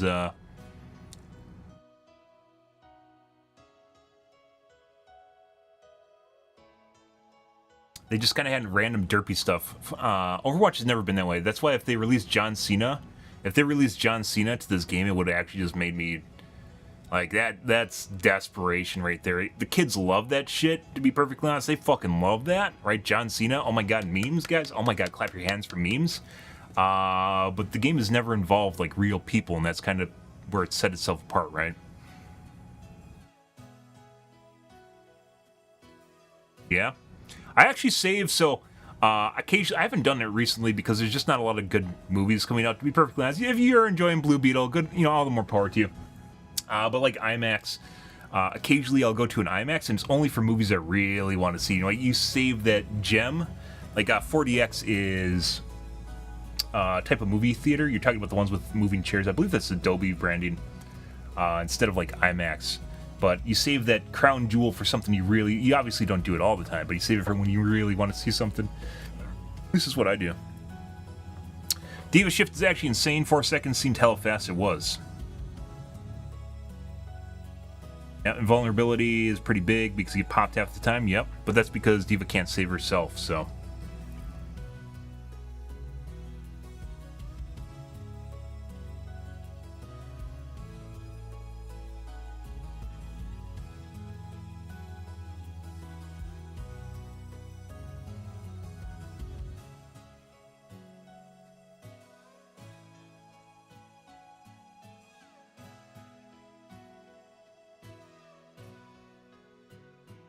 Console players apparently cheering about the lamp bug, which is probably just Zim users.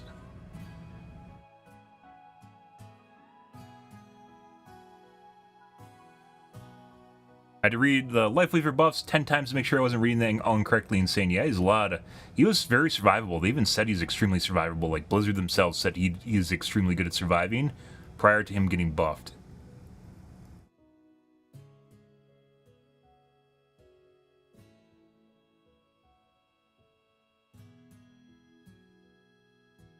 Immediately viable, the buffs are crazy good. You didn't need survivability buffs, yeah. Huge Life Lever buffs.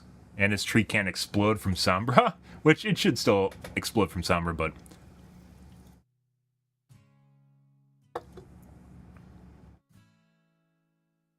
Voyage of Demeter. Is that Greek?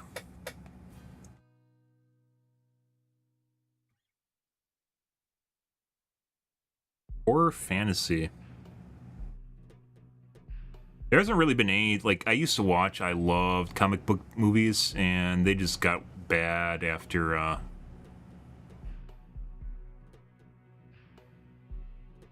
Endgame.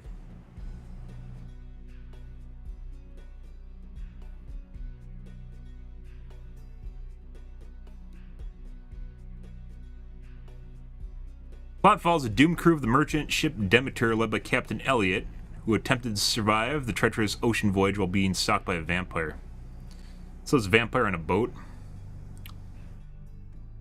What was it? There was a movie.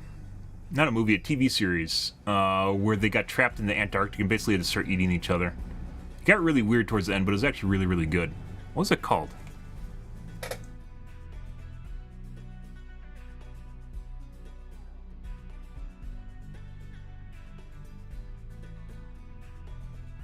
The Terror. There's another second season which with George Takei was pretty terrible. Which is just basically a soapbox for internment camps during World War II, and nothing really. It wasn't. I don't even understand it. I don't know where they went with it. It wasn't anything like the first season. First season of The Terror though was pretty cool. It was a psychological horror about getting trapped in the Arctic with basically there is an expedition ship that got trapped, and then they had to deal with it. So.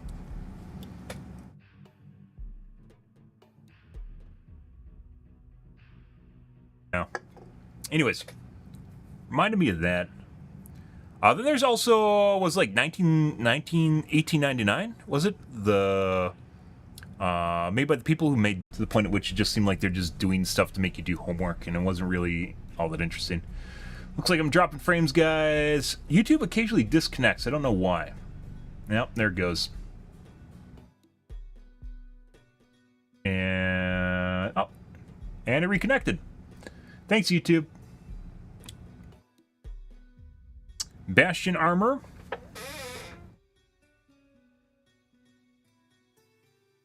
New Bastion grenade changes feel outstanding. It's a real threat now.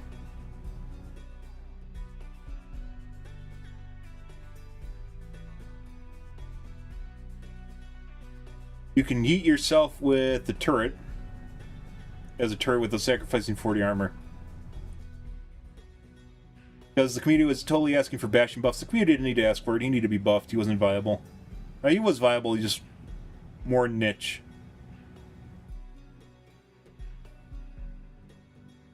Once again, the Twitter consensus does not always know, guys. People can think what they want about the Twitter consensus. They do not always know. And Bastion needed buffs because he just wasn't good. And he got buffs, which is what he needed. So they need to make up their mind on what Alt's EMP disables. What's the point of having tree stay if it disables sim wall? Yeah, no shit.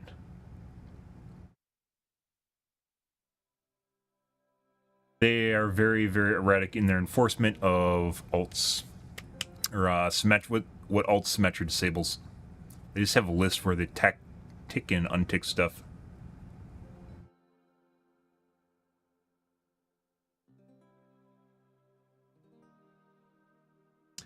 Plan on playing Overwatch? We might not get to it tonight, guys, because this is taking a long time. Big patch for Overwatch 2. I think we're going to be playing that tomorrow. BattleBit, I love BattleBit a lot, but there's just not viewership for it, so... Yeah, like, it's great and everything. I really enjoy the game, but at the end of the day, it's just not...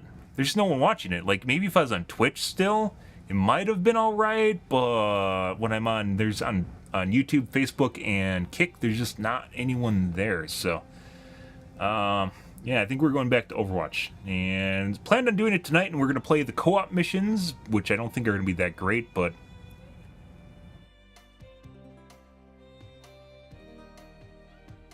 we might not get to that. There's a lot to cover here, so...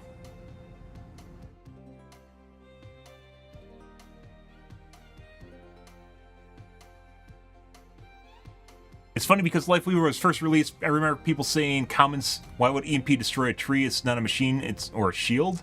Now we see comments saying the opposite. So as far as I know, like, his healing, even though it's organic in nature and combines, like, nanobots, this is just made up shit, though, so it doesn't matter. People just come up with all sorts of reasons and rationale for why stuff should or shouldn't happen, and just make it up in their mind. The form of it's BioLite, not hard, like, both things are fake. Okay. Now, and there's people correcting each other while making up shit.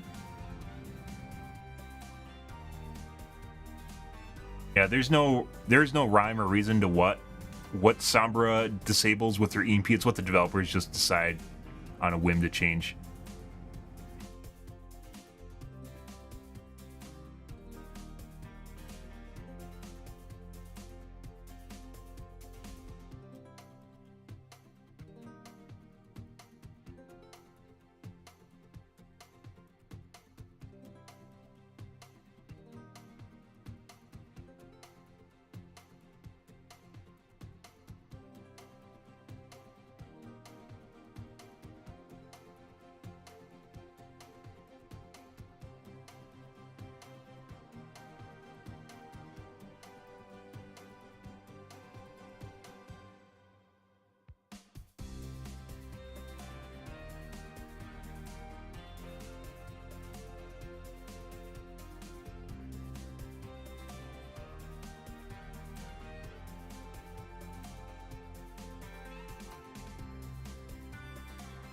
Rhyme.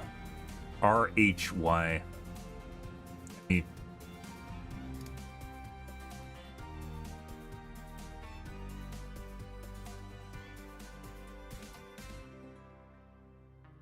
Yeah, people they come up with all sorts of rationale. It doesn't matter. It's all made up shit. The developers literally can do whatever they want. And at the end of the day, that's what they did. It's just Life Weaver needed a buff. They unticked the box for Sombra being able to explode the tree. That's it. Not much more to it than that. It's not following any logical pattern.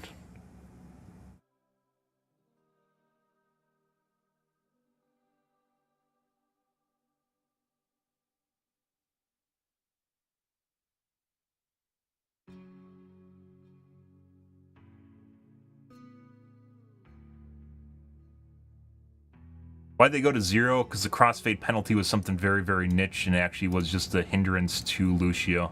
They're talking about the Lucio nerf. The Lucio buff, whereas crossfade had a penalty associated with it because it was a small penalty to begin with and it only really hurt him. So, it was just unneeded. This guy here's talking about them overbalancing now. Yeah, Lucio's not going to become incredibly OP because of that change.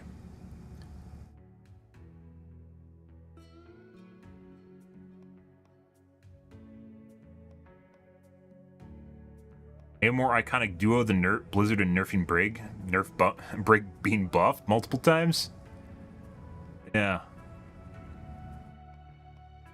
That 50 HP nerf will turn her into cardboard. No, it won't.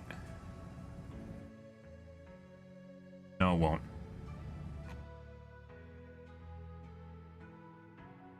Diva buff and Brig nerf is insane. No. Diva's jets were already fucking fast to begin with. I don't think it'll be insane. It's gonna be annoying. Brig nerf. Diva's also very, like, people don't really understand this. I've heard no casters talk about this, guys, but Diva is very, very good at cooldown dumping on someone and instantly killing them. As Pharah, I've experienced this. I've experienced this myself multiple times, which is if Diva cooldown dumps on you, you're kind of fucked. If she just chooses to hold all of her cooldowns at exactly the same moment and then charge you, you can pretty easily get insta-gib before your healers can respond. No one talks about this because it's usually the tanks, people ignore them, but you can do it to anyone. Pretty much any hero, unless they have an escape, will be able to do that. And sometimes even if you don't have an escape, or even if you have an escape, she'll still be able to do it. Which is kind of a big deal. So she uses her rockets, her fusion drivers, and her defense matrix in addition to her boop at the same time. So like her jets. And then she does all of them at the same time to get hit for a shitload of damage. And then usually she'll melee you at the same time, so which is an additional 30. 30, 35, 30. I think it's 30 now.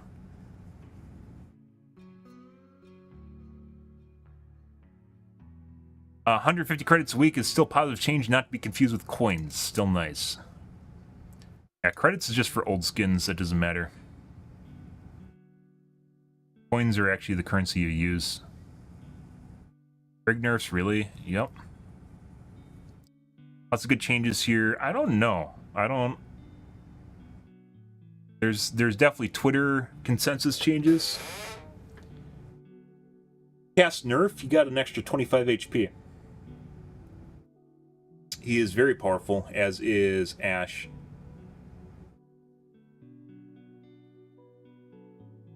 Soldier nerf doesn't matter. His mouse 1 is what does all of his damage. Lari is a great DPS, but she's a support.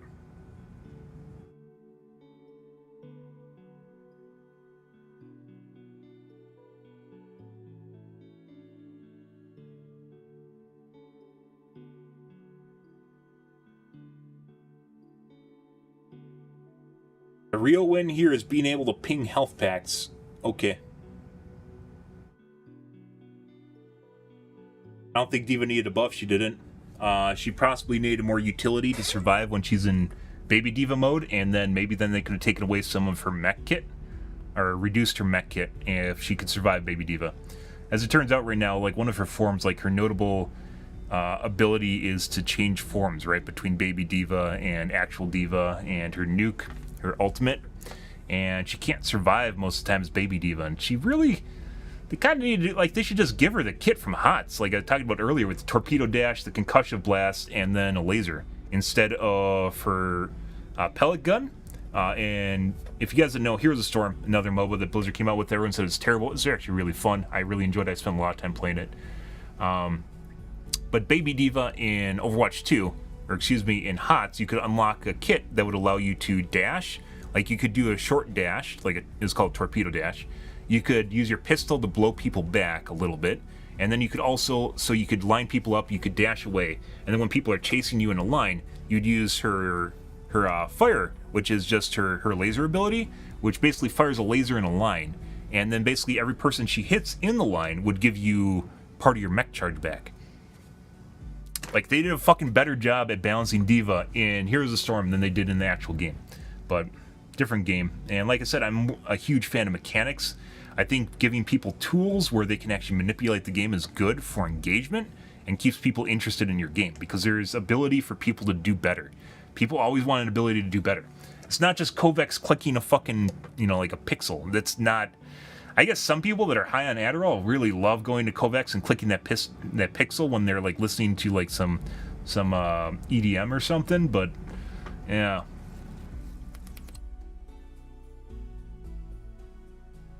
Rest of the players want to be engaged, guys. They buffed Diva before Hog, yeah. I should really just undo his hook nerfs. I don't think he needed a hook nerf. As we talked about earlier, when people were bitching about Widowmaker, or bitching about Roadhog instead of Widowmaker, Roadhog hooking someone and one-shotting them is very, very well telegraphed. And that allows people to manipulate the scenario and attempt to escape it before it happens to them. Widowmaker just steps out and you die. Or used to. It's not as big of a deal as it used to be.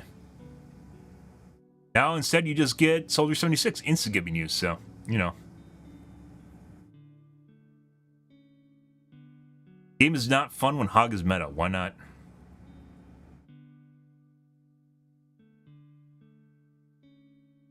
Okay. As opposed to what? You getting insta-killed by Doomfist or Zarya just running around at full charge constantly? What is the end game here? It's just someone bitching with a catch-all.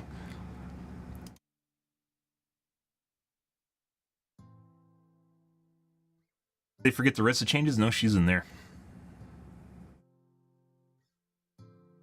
Cass is underperforming. He's not. I get 2 and 3 tapped a lot. And that, like I said, this is where you start getting bad stats because there's a lot of people that cheat at Overwatch. You start getting bad stats where you think someone's doing bad when he's not. And then when people are cheating on him, they're insanely fucking good, like with McCree, where he just runs around 2 and 3 taps you and you're dead.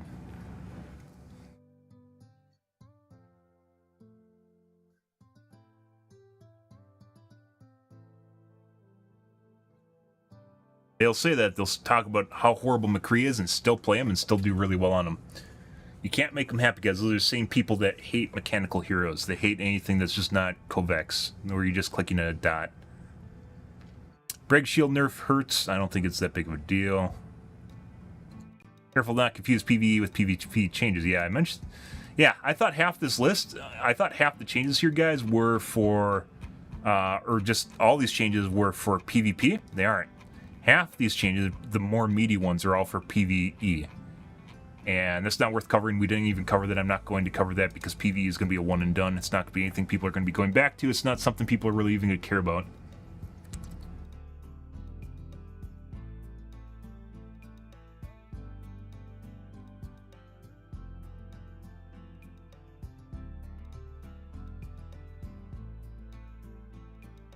Balance Team literally just said that Cassie's underperforming and thinks giving him 25 HP back and reducing his effective range will make him perform better. So if he's underperforming because he's dying too much, then you give him health. So just saying, oh, he's underperforming and they did the wrong thing because you want more damage isn't the same thing as what the problem actually is. So we have a guy with a lot of upvotes here perpetuating a narrative, which isn't necessarily the true, like what they were talking about or what they were addressing. Brig nerf. Doomfist changes feel like they're going to be good. 1 second.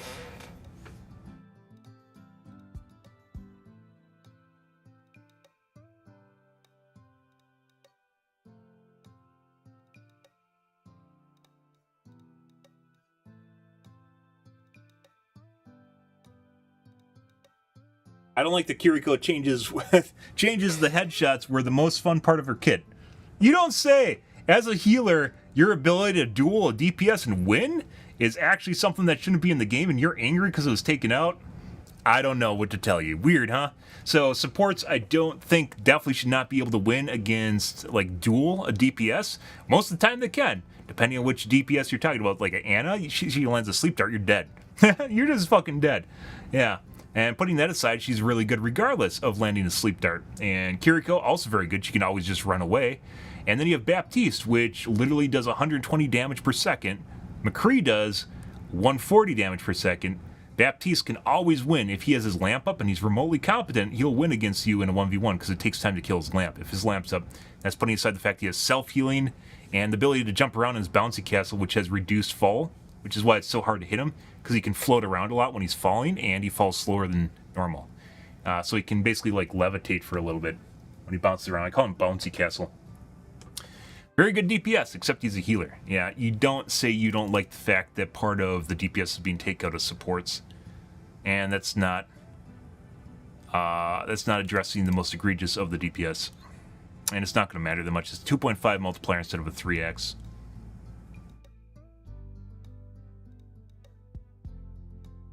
That means instead of a 120 headshot, she's doing 100, which is still going to insta-gib most heroes if she double headshots.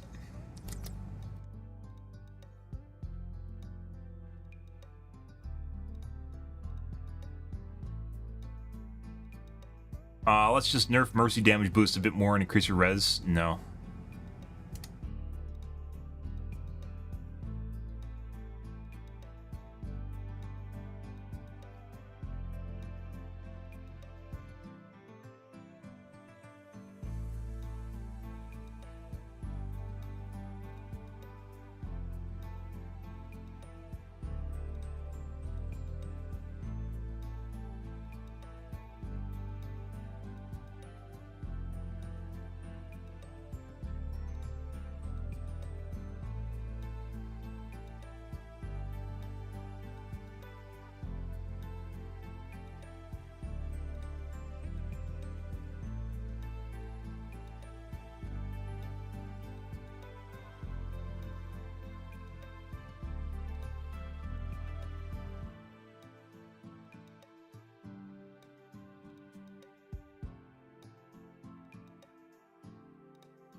Res needs a line of sight check, which would instantly fix her text where she's really broken.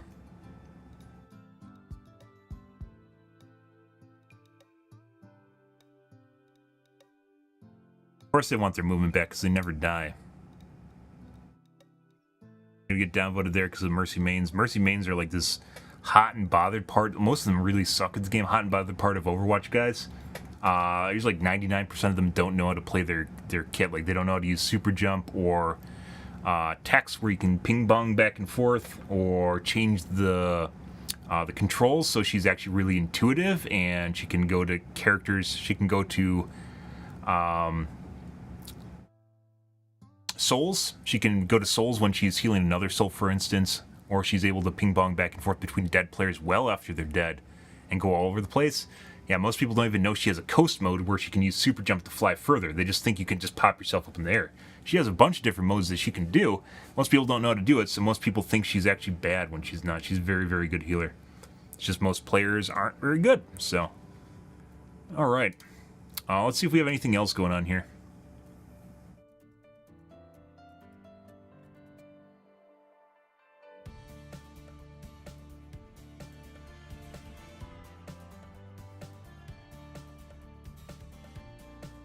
Those should not be worthy of change. Praise, but I'll get hats off and continue to make new, interesting, creative character designs. It's just another MOBA design. There's a lot of MOBAs that have had a character that's Sun related, right? We talked about Leona for League of Legends, for instance, and character maybe based off that. Nothing wrong with that. Games will always copy each other, guys. They've done it since the beginning of time, and it's actually really, really sad. Good evening, Love. I appreciate the raid. Thanks, guys, for coming into chat. We are covering the patch notes and basically everything associated with the game tonight. I'm going to make a highlight of it soon. We've covered the patch notes recently. We're just covering the dits now and seeing what they're talking about concerning the Overwatch 2 changes. Good. Good evening, though. But yeah, they copy each other since time began. The problem is when they, like I mentioned before, like after the fallout with Doomfist, where people hated the idea of characters that weren't just shoot a pixel, like they want Kovacs, right? Is you lost a lot of the mechanical characters, right? Characters should be able to do, if you play League of Legends, there's obviously 80 carries, which are just generally click the pixel, right? But there's tons and tons and tons of other characters that are mechanical, where they do stuff. Tons of characters which are mechanical, where they'll do different things throughout the game. And like in different ways, and some are very complicated, like Elise, if I remember right, or Jace. I believe it's Jace, the guy with the hammer. He has like 2 different modes he switches between. Yeah, good. Well, I hope you have a wonderful night, dude. But yeah, like the characters themselves, having characters that do more than just a stat stick is really important to video games because it makes it interesting for people. The interactions become interesting. In the ways that you can manipulate the game become much more interesting. Like we're talking about with the D.Va changes, where they're trying to make her survive as baby D.Va, when they could have gave her the Heroes of the Storm kit, which is she has the ability to dash away. Maybe she can push people slightly with her pistol, and then she has laser mode, which will give her more of a charge back on her mech. So you are rewarding skill where if she lines up players, if you guys have played Here's the Storm, you line up players, and if you hit them all, it gives you part of your ult or your part of your mech charge back, and that's actually a really big deal, and it does damage at the same time. So then people on the other team will play around the fact that she's trying to line people up, and then she'll play around the idea that she has to line people up to get more ult charge back, so maybe she can get her mech back, and it's very rewarding. But if you don't have that in the game, and you just have a guy where you're shooting a P pistol, and and you're hopefully people just don't walk around you because they want to stagger you and literally let you do whatever you want, because basically you're pointless. Like your life is basically forfeit, and you have to kill yourself in game. Yeah, not really where you want to be. And mechanics are very, very important. They're very, very important to games, guys, to make them interesting, as I've mentioned before. And Overwatch has went through a dark age where all the esports, the OWL players wanted the game to be Counter-Strike, and I don't agree with that. I think Doomfist was better as a DPS. I think Mei should have been a tank in Overwatch 2. Doomfist should have been the DPS, and Mei should have been the tank in Overwatch 2. And she has the kit, basically all the kit for it. She just didn't have the HP pool to do it. And instead, they did the opposite of it. Doomfist, like him going down a hallway and fisting the shit out of someone because they aren't paying attention. Tough shit. You hear him growling down a hallway, you don't walk into him growling down a hallway because he's coming for you. So, anyways, I hope they get out of it. I hope they get out of the rut. That was kind of a tangent here, segue. Good character designs, guys. Characters that do really cool things. From what I've seen, we have not played. Alari definitely looks like a great DPS, but she's supposed to be a support, so. Let's see what else we got going on here. I think that's pretty much everything.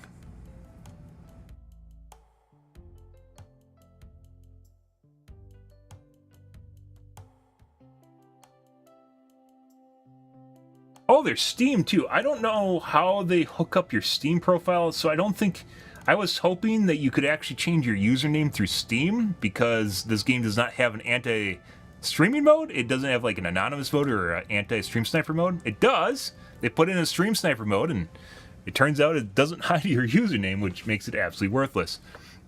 They could, they just chose not to. I was hoping you could change your username, and I don't think you can. I assume you link your account with Steam or something. Play it through Steam. Yeah, so the problem is, even if I name change on Battle.net, is like all my friends that are on Battle.net will then actually, overwhelmingly negative, wow. All my friends on Battle.net will obviously have no idea who I am. And that's why I wanted to avoid it. The people who make Overwatch porn work harder than the people who make Overwatch.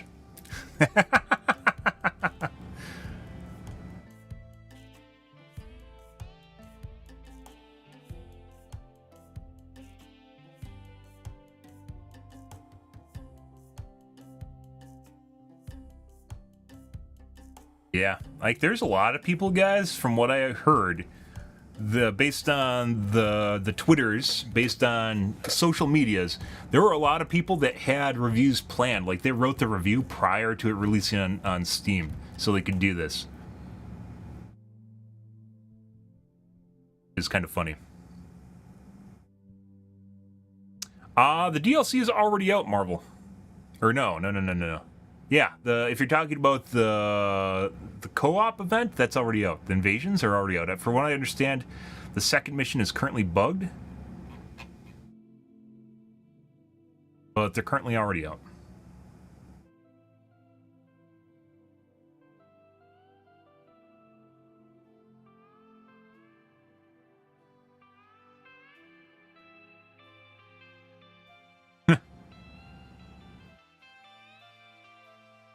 Steam purchasers other. Uninstalled this game 10 out of 10. TF2 outlived Overwatch? I mean, not really, but Team Fortress 2 still exists. There's that. Yeah, then you got the TF2 fucks that want to draw attention back to TF2. Yeah. Like I said, I think one of the biggest positive changes they could make to Overwatch is revamping quick play and making it more of a shit show like Team Fortress 2 is, to be perfectly honest. I haven't played Team Fortress 2 in forever. but having like making it 10v10, making it the ratio of TDS, so whatever ratio of tanks to DPS to support they want, increasing the length of the game by making the cart or whatever move slower so you can draw it out longer. There's a lot of things you could do to revamp the map to squish more people into it and not allow duplicate picks. And it'd be more of a shitfest, and people would have fun. They'd tee-hee and laugh and run around as May and multiple Mays and whatever, but be better than Quick Play is now, which Quick Play is just bad comp. They really, really want to stay away from adding more players for some reason. This game is similar to BattleBit. I don't think this is similar to BattleBit, Steam.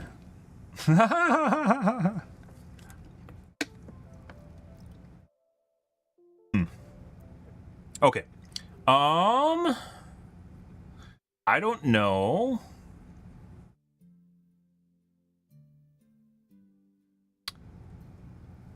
I don't think this will change your username in game. So if I do this, I don't even know if I want to play it through Steam. Yeah, well, the plan was to play it tonight, but we end up spending a copious amount of time on the patch notes, so. Content, and I got on late anyways tonight. That is mainly because I work multiple jobs here, so.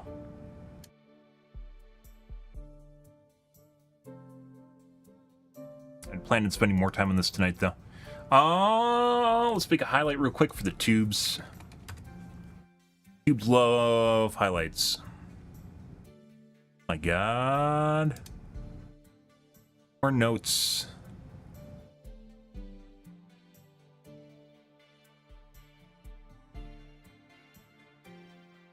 Studio, go live. Okay. Make a highlight. All right.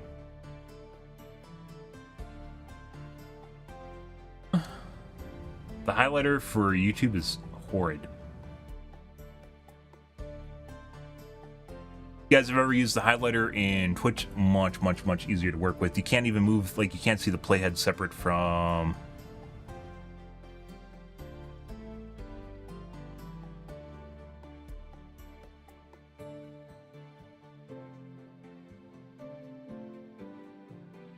Are we?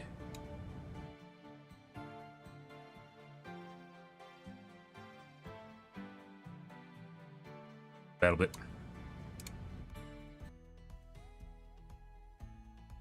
Yeah, they're saying it's meta, but yeah, I didn't watch Guardians of the Galaxy 3. I planned on doing so. I haven't done it yet, though. People are saying just laying down.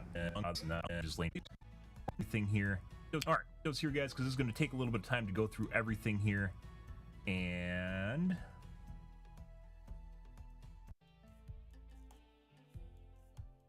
just to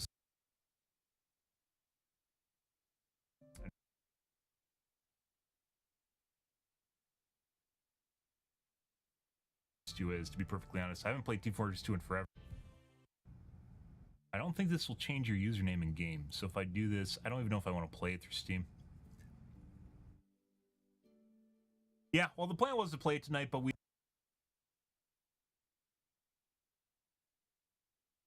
want to move. And there we go.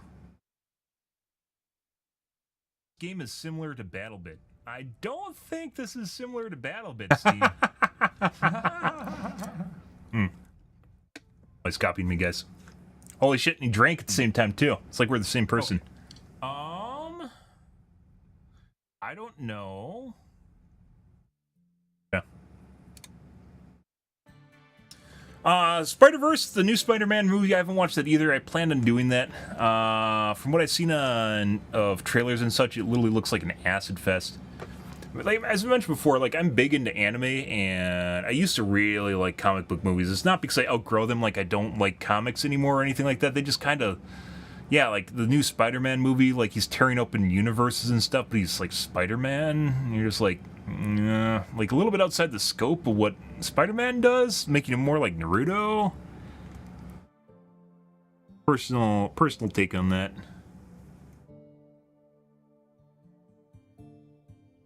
We call this, guys.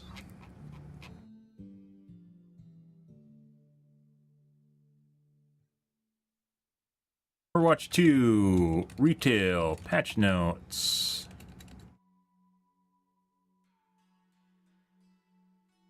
Discussion.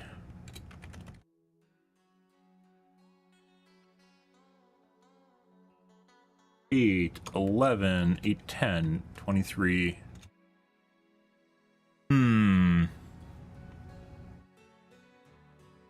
What's the big takeaway? I mean, there's a new hero. Everyone talks about the new hero. There's always a new hero.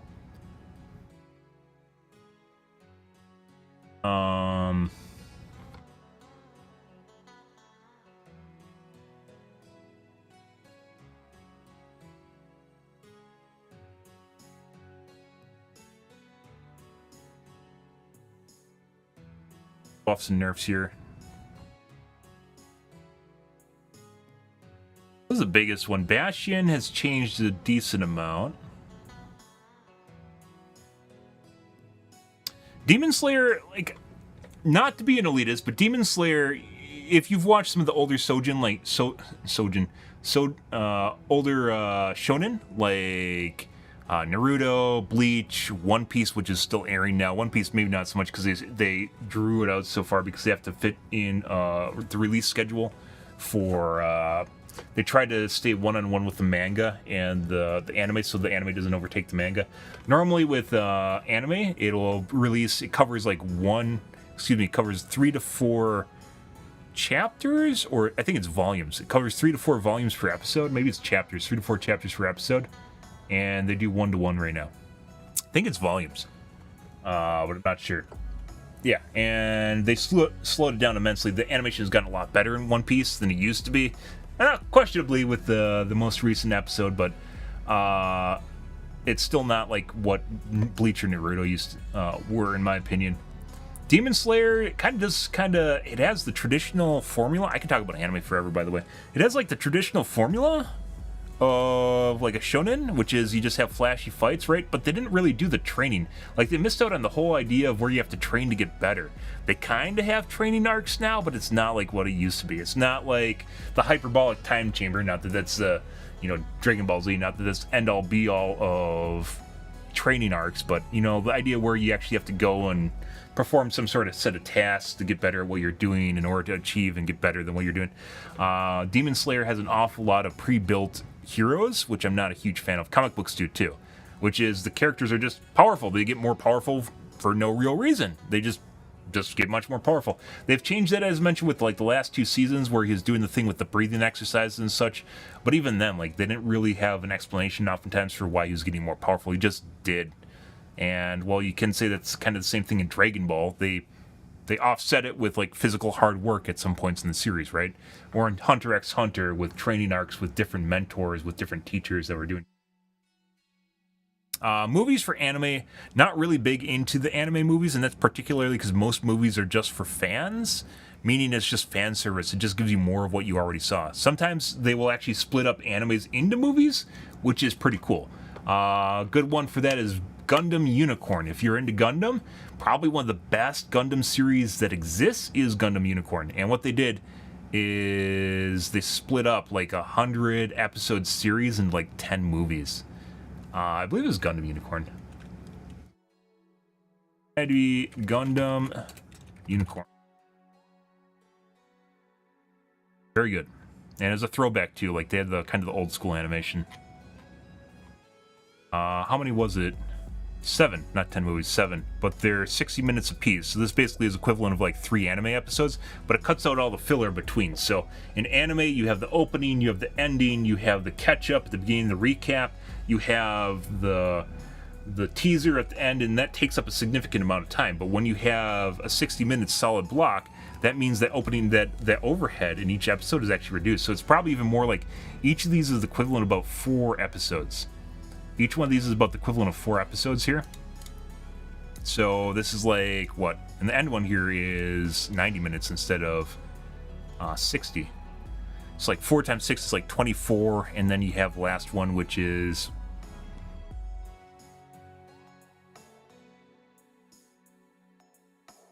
42?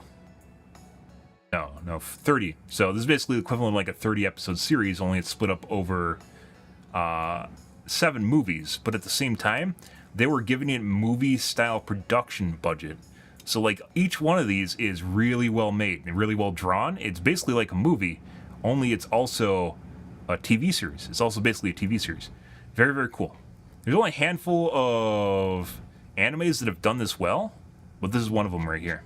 So, very cool stuff, guys. You got me off topic. I was trying to come up with a clickbait title for my video.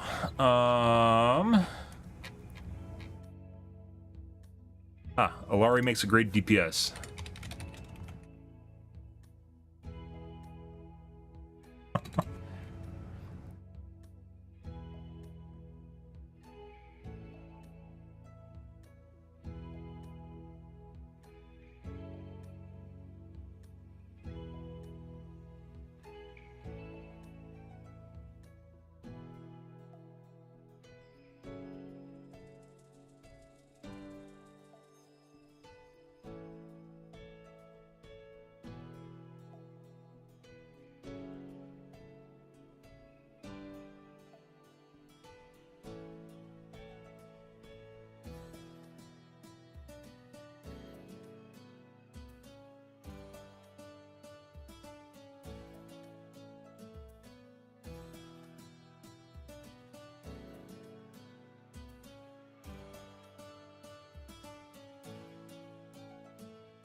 Making a title, guys, or a synopsis.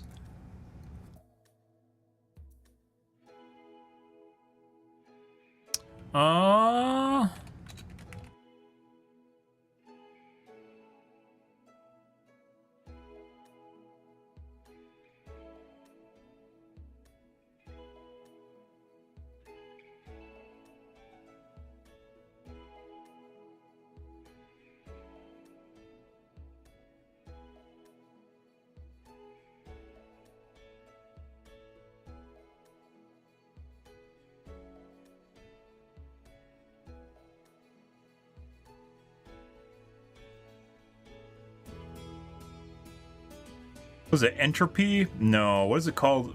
Self-efficacy. It's self-efficacy. Individual's belief in his or her own capacity to execute behavior necessary to produce specific performance attainments. Apology, guys. Your ability to influence everything around you.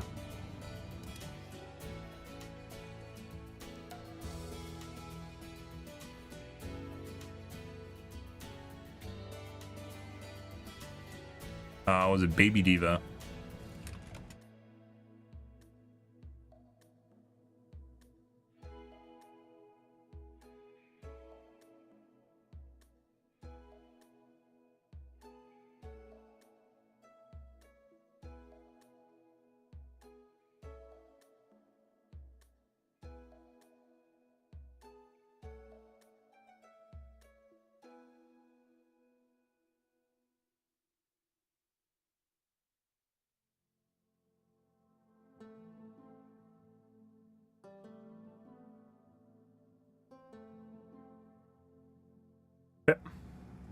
And create highlight. The Dark Rise of Overwatch. I mean, did you make AI make that? What does it have to do with the patch? Let's see. You have to address, it has to tell you what they're talking about, which is the newest patch. And then it also has to include the title, which is Overwatch 2. And then something else. The popular one that everyone does is condensing all the hero changes, like Kark just did that. Right here, every hero change. It's a TikTok title. That works for a lot of people. See, now I need to adjust it.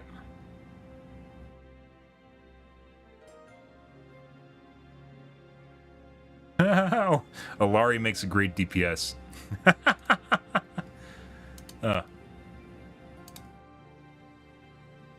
Alright, now copy all eggs and all the garbage from my other video.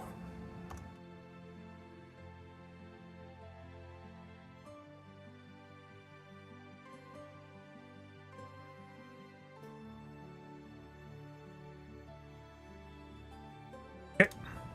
Highlights. Then I need to retype all my tags now. Can't just transfer. For some reason, YouTube does not allow you to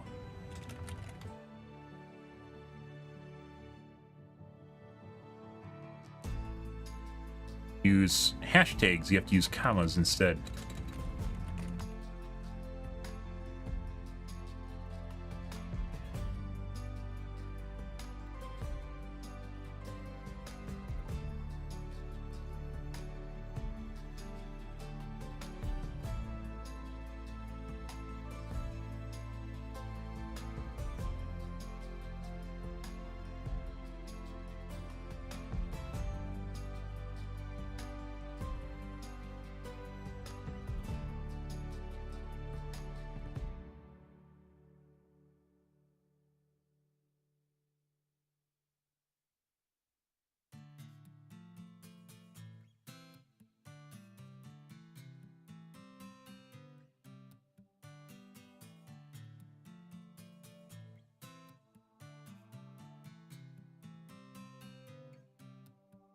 Alrighty, done.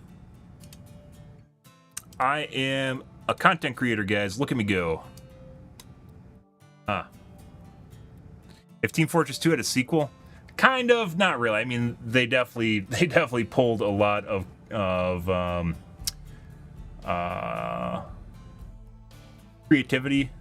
creative influence from TF2, but they definitely aren't the same game. As we were talking about just a little bit ago, as I mentioned, I think one of the biggest problems with Overwatch 2 is the lack of a nice casual game mode. The game does not have a nice casual game mode. It has competitive, and then it has shitty competitive, which is quick play, right? And I think they need to give it the TF2 treatment, which is make the game mode bigger, so have like 10v10, something like that, you know, arbitrary number, just 10v10 TDS, so tank DPS support ratio of that. I don't know what it would be. And then give the objectives more time, so make the objectives longer, more grindy, and then give people the ability to mirror pick. And it'd just be a shit show where you just go in there and fuck around. Right now, quick play is just kind of a very crappy version of competitive. You can just play competitive instead. I think they're struggling to stick with, hey, look how condensed our game is as a 5v5. And the less players you have in a game, the more intense it makes the game. And that's not always a good thing. So, yeah. I mean, it sounds like you're a TF2 fan, so. Different strokes for different folks. I played TF2 for a while. I have like 1,000 hours in TF2, but you know they aren't the same game. And changing things to going to let's add co-op mode to the game instead of concentrating on the esports aspect of the game. Probably not what they need to do. I've criticized that heavily, which is they spend an inordinate amount of time on something you're going to play once and then be done with because they're like bored or something. I don't know what the fuck they're doing.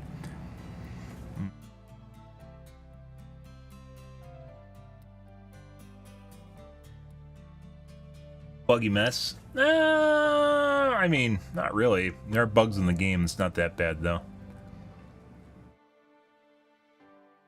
Like, I haven't ran into some show-stopping gut bugs in the game. Yeah? Oh, I couldn't tell. In no way, shape, or form could I tell. But, you know, you can like TF2.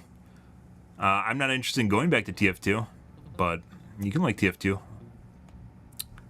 Yeah, like TF2 like has this kind of weird derpy style to it, which is you can just go and fuck around, right? You can't really do that in Overwatch 2. Even when you're playing quick play, it's still like very competitive and at the same time very imbalanced. There's not a whole lot of meat grinder to it, and even less so after they went from 6v6 to 5v5. It just makes it even more, not grindy, but angsty. It makes it more anxious, adds more anxiety. We're going to call things here for this evening, though, guys. Yeah, we covered the patch notes extensively, and the Reddit's here. Unfortunately, I got in late because this is basically a second job for me, and did not have enough time. There's a lot to cover too in the patch notes. Normally my podcast does not run 2.5 hours, but here we are, still covering this right now. Yeah, I mean, they set the standard. It's kind of weird. Like we talked about this before, like the idea. So like kind of a segue here, guys. Like if you look at some of the original dev blog stuff from TF2, which I've been a fan of game development for years, decades at this point. I remember reading them. They have a good PDF on how they make characters in a game, and this applies to a lot of different things, which is characters have silhouettes, so each character is uniquely different from each other. The reason for this is so you can easily judge in a giant shitfest of just like explosions and stuff. You can easily pick out each individual character, because if you think about it, in TF2, each character has an individual look to them, an individual silhouette. Overwatch 2 said the same thing, they did the same thing, and then when it went to Overwatch 2, for some reason the developers just stopped figuring that out. And then we have Junker Queen, which literally looks like a Reaper. If you're like medium to long range, you can actually confuse Junker Queen with Reaper, and that should not be a thing at all. You know, obviously it's a chick, but they could have gave her like big armor pads, like shoulder pads, or a big booty, a big waist, or gave her like super thighs. Like, you know, Zarya still has a unique look to her, right? But Junker Queen, they just made like a tall, slender chick, and it looks a lot like a DPS, and that's not where they should be. But anyways, Source films are also fantastic, regardless. You don't care? Oh, I think you do. I think you really do care. All right, we're going to call things here for this evening, guys. Good discussions. Unfortunately, we did not get to play games. We will play the invasion missions tomorrow. More than likely, we're going to get into the invasion missions, play them. We don't have time to do that tonight. Ran out of time here. Yeah. And then obviously play competitive and do some quick play and see how broken Ilaria is and how much she shits all over people. Because she's basically a DPS that also heals, but not like Zen. Zen has trade-offs, right? Zen in-game does a lot of damage, but then at the same time also he has, you know, his healing isn't that great, right? But with Baptiste and with now apparently Ilaria, they haven't really sacrificed healing. They just are a really good DPS, and at the same time also do a lot of healing. So, you know. But alright, guys. We're going to get out of here for this evening, guys. If you are new to the stream, you enjoyed the bullshit, you enjoyed the fun, you enjoyed me going over the the patch notes, make sure you hit your follow button on your select platform. I stream to Kick, YouTube, as well as Facebook every night from late night to early morning, GMT-6, so 11 p.m. Central Standard Time to 4 a.m., give or take. It depends what's going on in my life, what's happening, etc., etc. Basically, late night North America time, and stream for about 3 to 4 hours right now, pretty much every night. We're going to get out here for this evening, though, guys. Tomorrow will be Overwatch 2. Unfortunately, taking a break from BattleBits. BattleBits is still a fantastic game. There's just absolutely no one watching it, and that's kind of the sad truth of things. So maybe if I was on Twitch still, which I can't stream to Twitch and other platforms at the same time, but if I was on Twitch, maybe I'd continue streaming BattleBit, but there's only so much viewership on sites outside of the big games, so we're going to call things here for this evening. Still a fantastic game. Still highly recommend if you're into large-scale first-person shooters to pick up BattleBit. But going to pump the brakes on that for a time being, guys. But alright, guys, I am out of here for this evening. Thanks for watching my stream as always, and I hope you guys have a wonderfully fantastic Thursday night and Friday morning. Have a good day, guys. Yeah, oh, Idawin's here. Oh, Idawin's saying goodnight. Oh, say goodnight, Idawin.